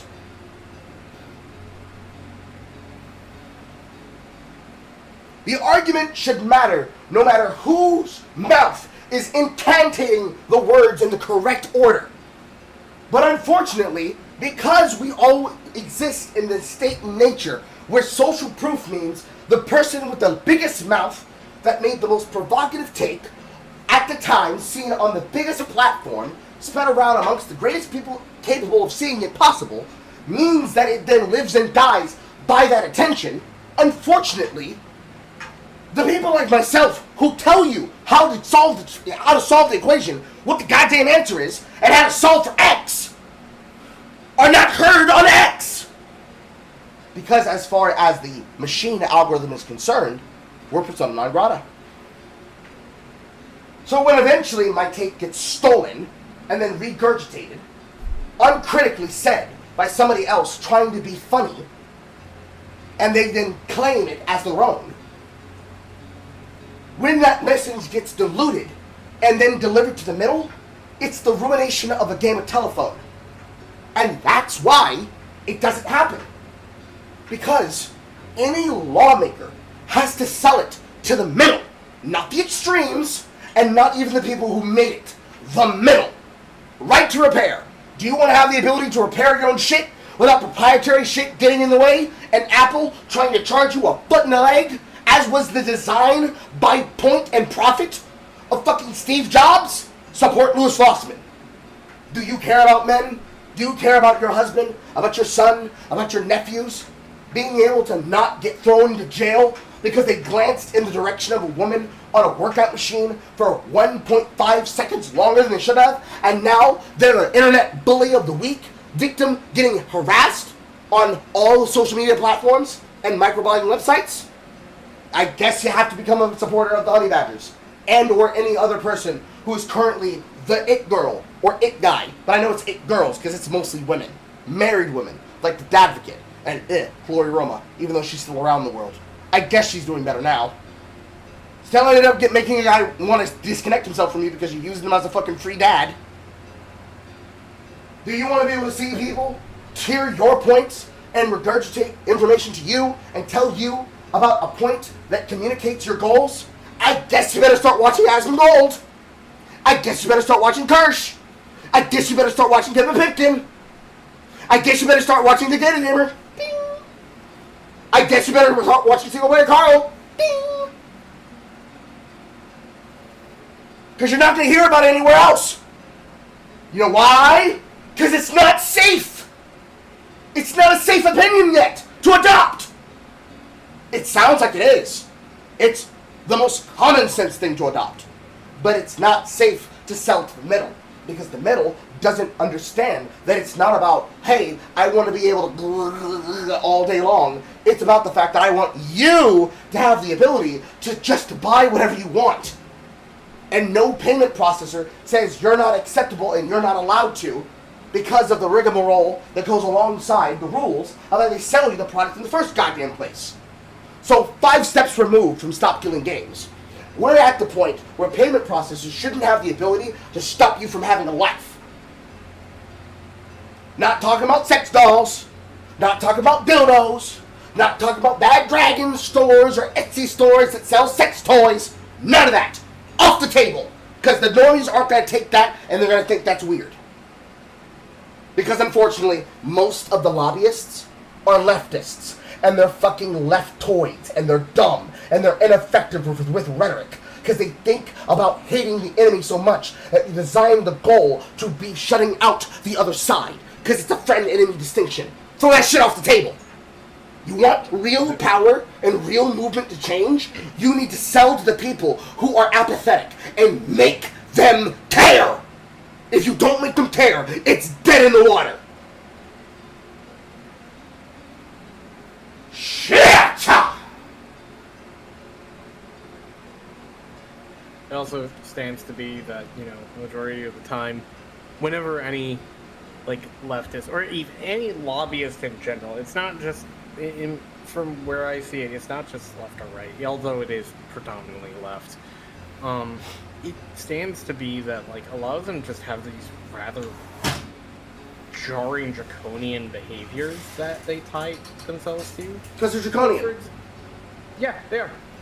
And it becomes outwardly just fucking, like, abysmal to look at.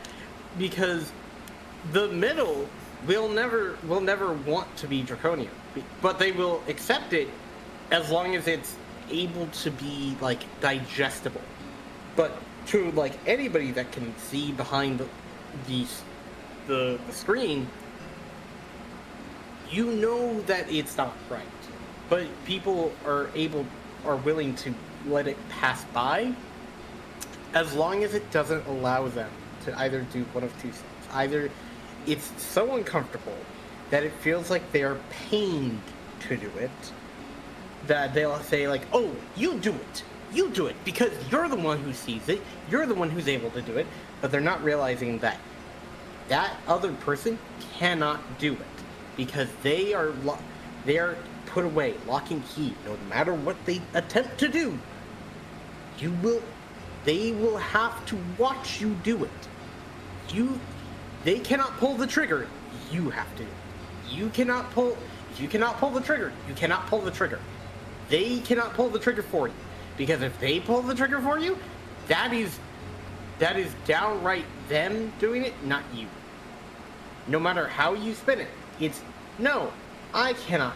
I cannot. In fact, it just doesn't work that way. Political parties down partisan lines are not going to be the people who need to be able to put the rhetoric into effect, to put the laws into effect. It has to be the voters that vote on it, because if the voters vote on it, then it's going to happen, because the voters believe in the laws that are being presented, and they believe that it's a good idea. If any movement, partisan rather than bipartisan, puts it through, then it goes against it becomes the nemesis that is the antithesis. That is the MO of Matt Pat's pack.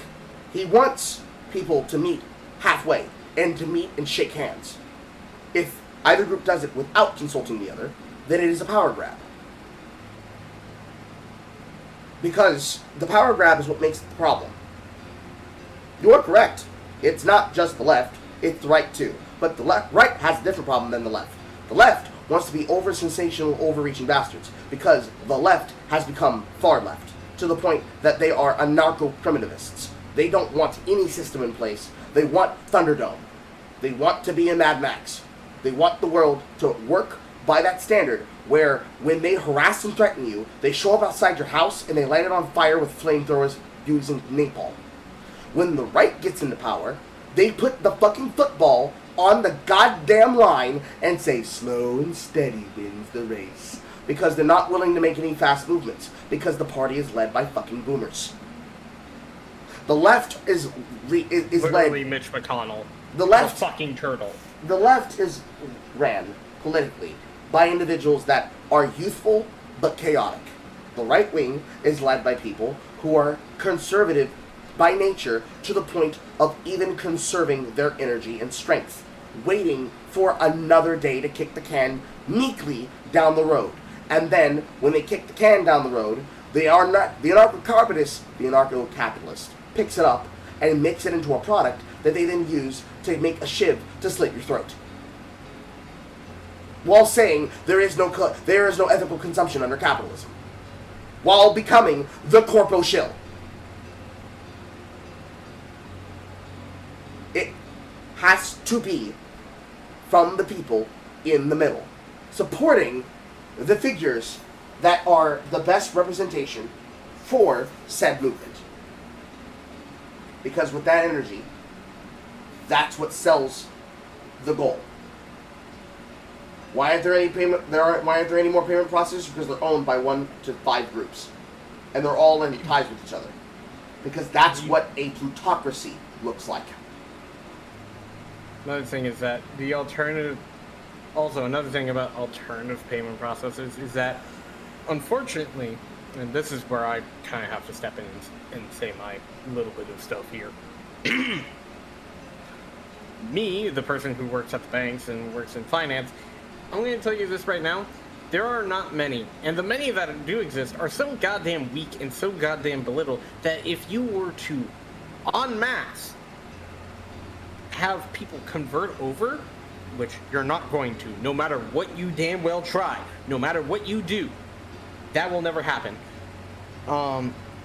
It would require them to basically be accepted by every single corporation, by every single mom and pop shop, by every single place, and be advertised ad nauseum, so that so that you could have places like Bank of America, Chase, so on and so forth, go in through that manner and allow them to not be anywhere from Visa or MasterCard, because Visa and MasterCard are the most prominent.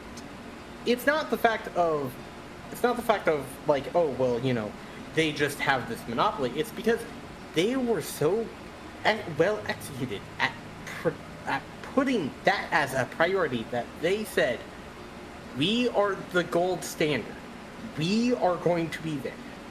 The reason why there isn't any more is because, yes, there is only 5 groups that do it, and out of those, they want to keep the status quo, no matter what you say or do.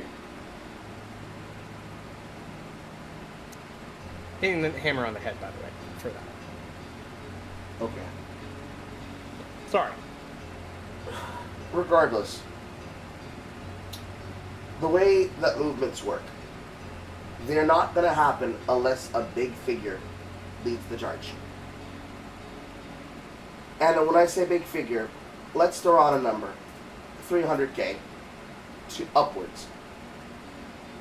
300k is about the saturation point that's 2 levels above 100 and 200.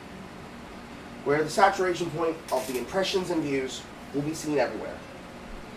Because much like when I, not unironically, and literally said, clip this, highlight this, send this to your friends, and let them know I said this live on air, the more people who see it, the more people that it can potentially resonate with.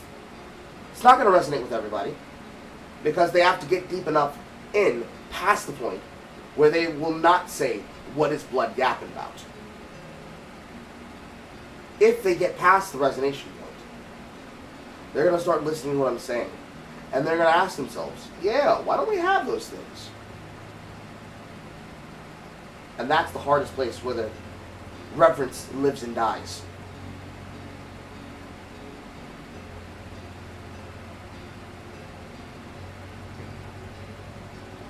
At the end of the day, it's not going to happen.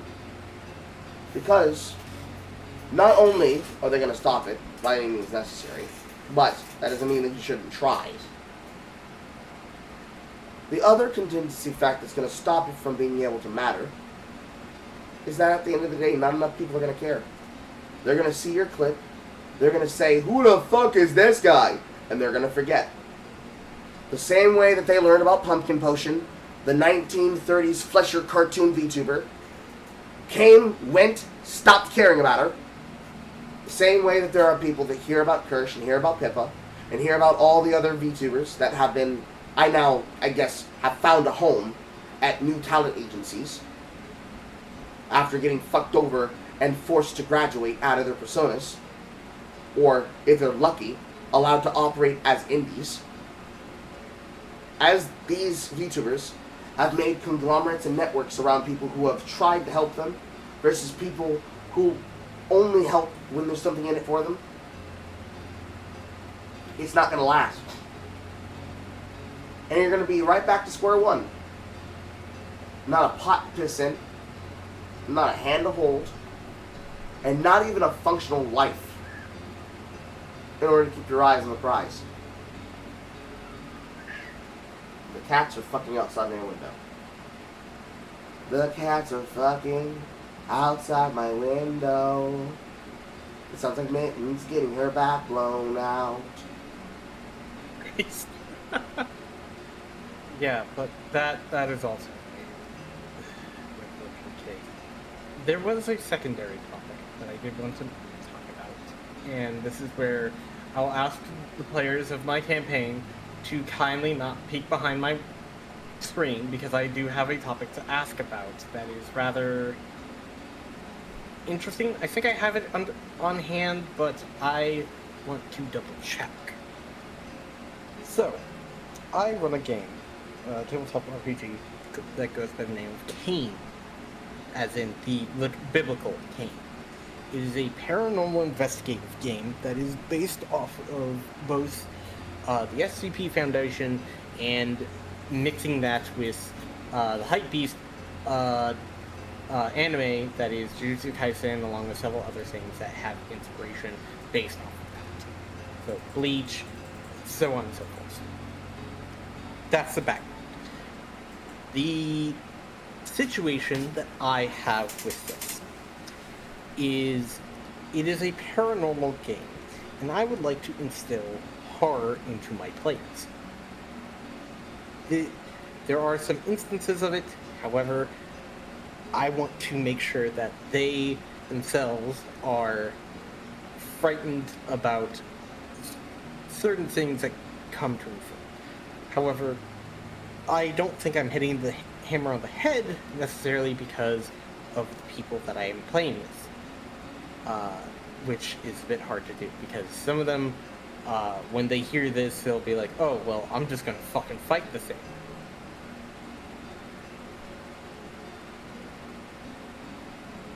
So, my question is, how does one instill fear into somebody who is basically going to try and punch their way out?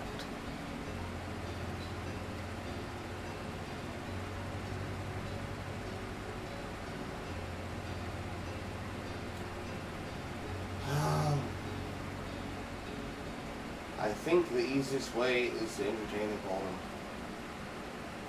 Excuse me? I think the easiest way is to entertain the boredom.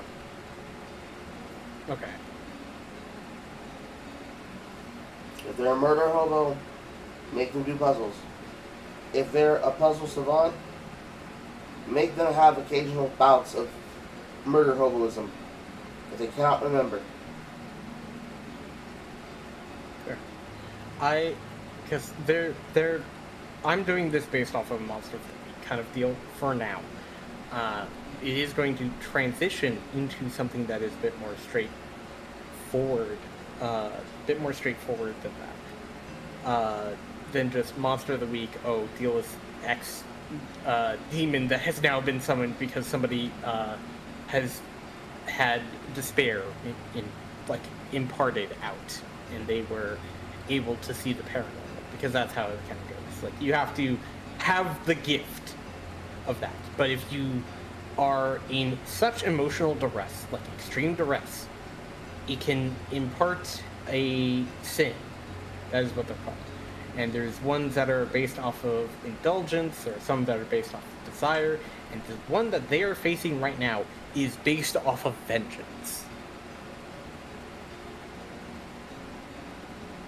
So, the thing about this next demon or sin that they're facing is that this sin in particular is vengeful, because it is particularly vengeful, but it is also insanely tanky. It is a demon that is a sin that has effectively harnessed the ability to just shrug everything off. It has a supernatural resilience to a lot of things, but it has one particular weakness, one that will be very apparent throughout the playtime. But it requires the players to at least look for it, or at least see what exactly there is around them. That is not just, oh, well, this is where the next narrative piece is, so let's go there just because. More or less.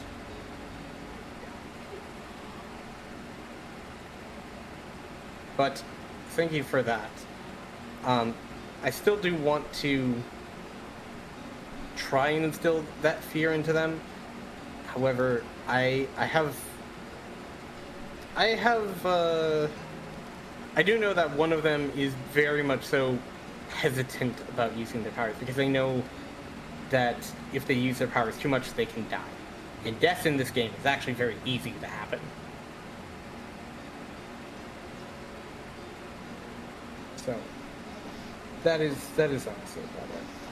Thank you very much for your time, by the way, Carl. Uh-huh. And I'm glad that you have given us the plan for this. For, just talking about this stuff. Not many people kind of care about this, and it feels like they should.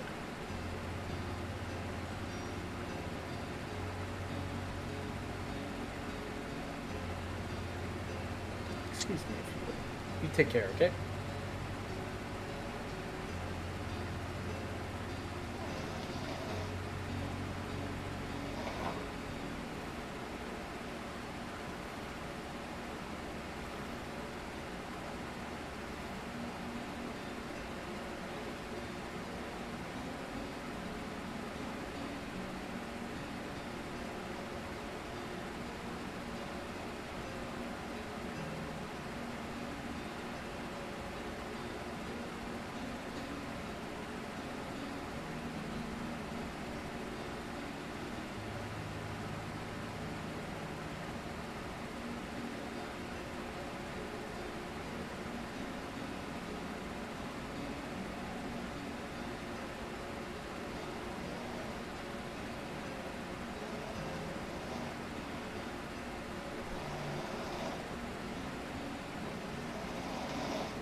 straight eggs, no bacon. What the fuck are you doing? Yep. Oh my god, my fucking voice is gonna be haggard for the next, 5 hours. 5 to 10 hours. Because I'm just sitting here trying to think about the many ways that this problem usually goes awry. And usually it happens when you don't have people that have the energy on how to keep it going, and don't have the wherewithal on how to make the movement possible. So, I forget his name. The guy from the farms. Because I was sitting here counting the timer in my head and letting Marcus have reach because I'm pooped. Loud black man energy comes with energy. Remember, it's a talk show. Talking comes with listening. Even though it's called Yap-In, so me talking is what's important. To supplement everything that Marcus just said, your representative has to be the person who puts the energy up first. It's like kick-starting a motorcycle. One of those ones where you gotta vroom on the pedal. I was awake the entire time, I was letting him speak. And now I can't actually put my foot up like that. So I'll sit like this. You need to put that energy on the movement to make it go. Then, after its perpetual motion has been started and it's Rube Goldberging around, this motherfucker left here.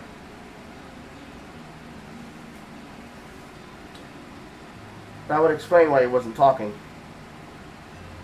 He just leave me here alone and shit. But clearly I need a nap. When the engine finally ignites, gets to rolling, and starts rolling on out the fucking station, what ends up happening is whoever goes first will have their ideas stolen by the people who will then take that movement and use it for themselves. You saw this happen with Stop Killing Games Initiative. Ross tries to get it rolling. Everybody's like, it sounds like a good idea. Jason Thorhall opens his fat mouth and says, no, you're asking for the wrong thing. It's not properly made. Not only is it bad, I will kill it dead. And usually that's like what happens. The political equivalent to presidential campaigns is, I'm going to gum up the ropes and I'm not going to let your thing get into Congress or pass through the House. Which is basically the swamp. You get swamped by all the problems that happen with the swamp. It is only by the grace of energy and God that when you finally get said thing out of committees, it starts to start getting tested. And when people realize you got some movement, so let's put this in hood terms. When you got motion, when you're making money, other people want your motion. You're trying to get your motion up, trying to get your bread up, trying to get your money up, trying to get your liquidity. Trying to move that liquidity to a place that you can follow it to. You get that liquidity going, somebody else wants to drink your fucking milkshake. Bring my fucking thing in the ocean right here. Milkshake. They want to all over your milkshake. And I ain't talking about no sloppy toppy. They want to conglomerize it for themselves. Because, hey, you got some movement? Let me get some of that movement for myself, bro. Slide me like 500 subs. It has to be for the people. It can't be for the one. If it's for the one, it won't work.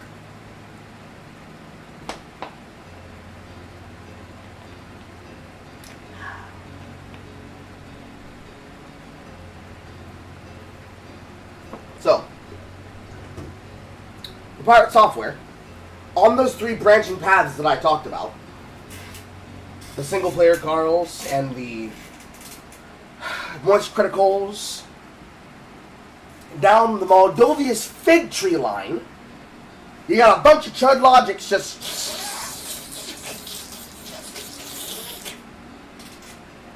over on the Coding Jesus line. Bro, you gotta answer these responses. If you don't answer these responses, we're gonna have a bunch of fucking problems.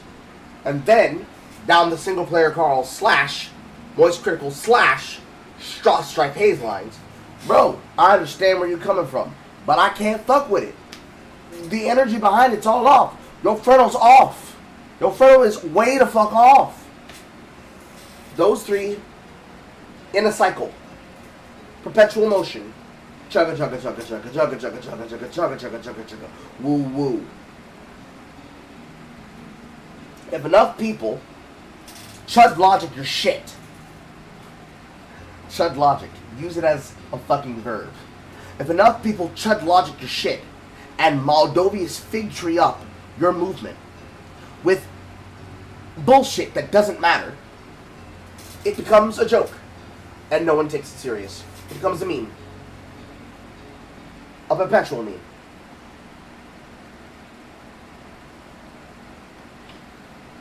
If you have a bunch of Coding Jesuses, but nobody actually looks at the content, and this also is the case for shorts, then it becomes a thing that you have as water cooler talk, but it doesn't become a movement. And then, of course, when the Vice President of the United States says, hey, left-wingers, that's really smart when you were told that you need to stop jumping at shadows, and then you start jumping at a white woman who's hot and attractive. Yeah, that'll get the men back in the midterms. Effective. Useful. Funny. Everyone gets it. Everyone understands. Because they experienced the shibboleth. That's how it works. Though, granted, the middle path will probably be the Asmongold path, if we're being honest. If we're talking about people who are best successful. But where the energy starts from, for that movement to make it happen, one, it starts from people like me. And then, if my clip ever was to reach the fucking eyes and ears of people interested in talking to me and asking me, well, why do you think that? Then we're off to the wacky races. What time is it? 5:57? Yeah, I think we're done here.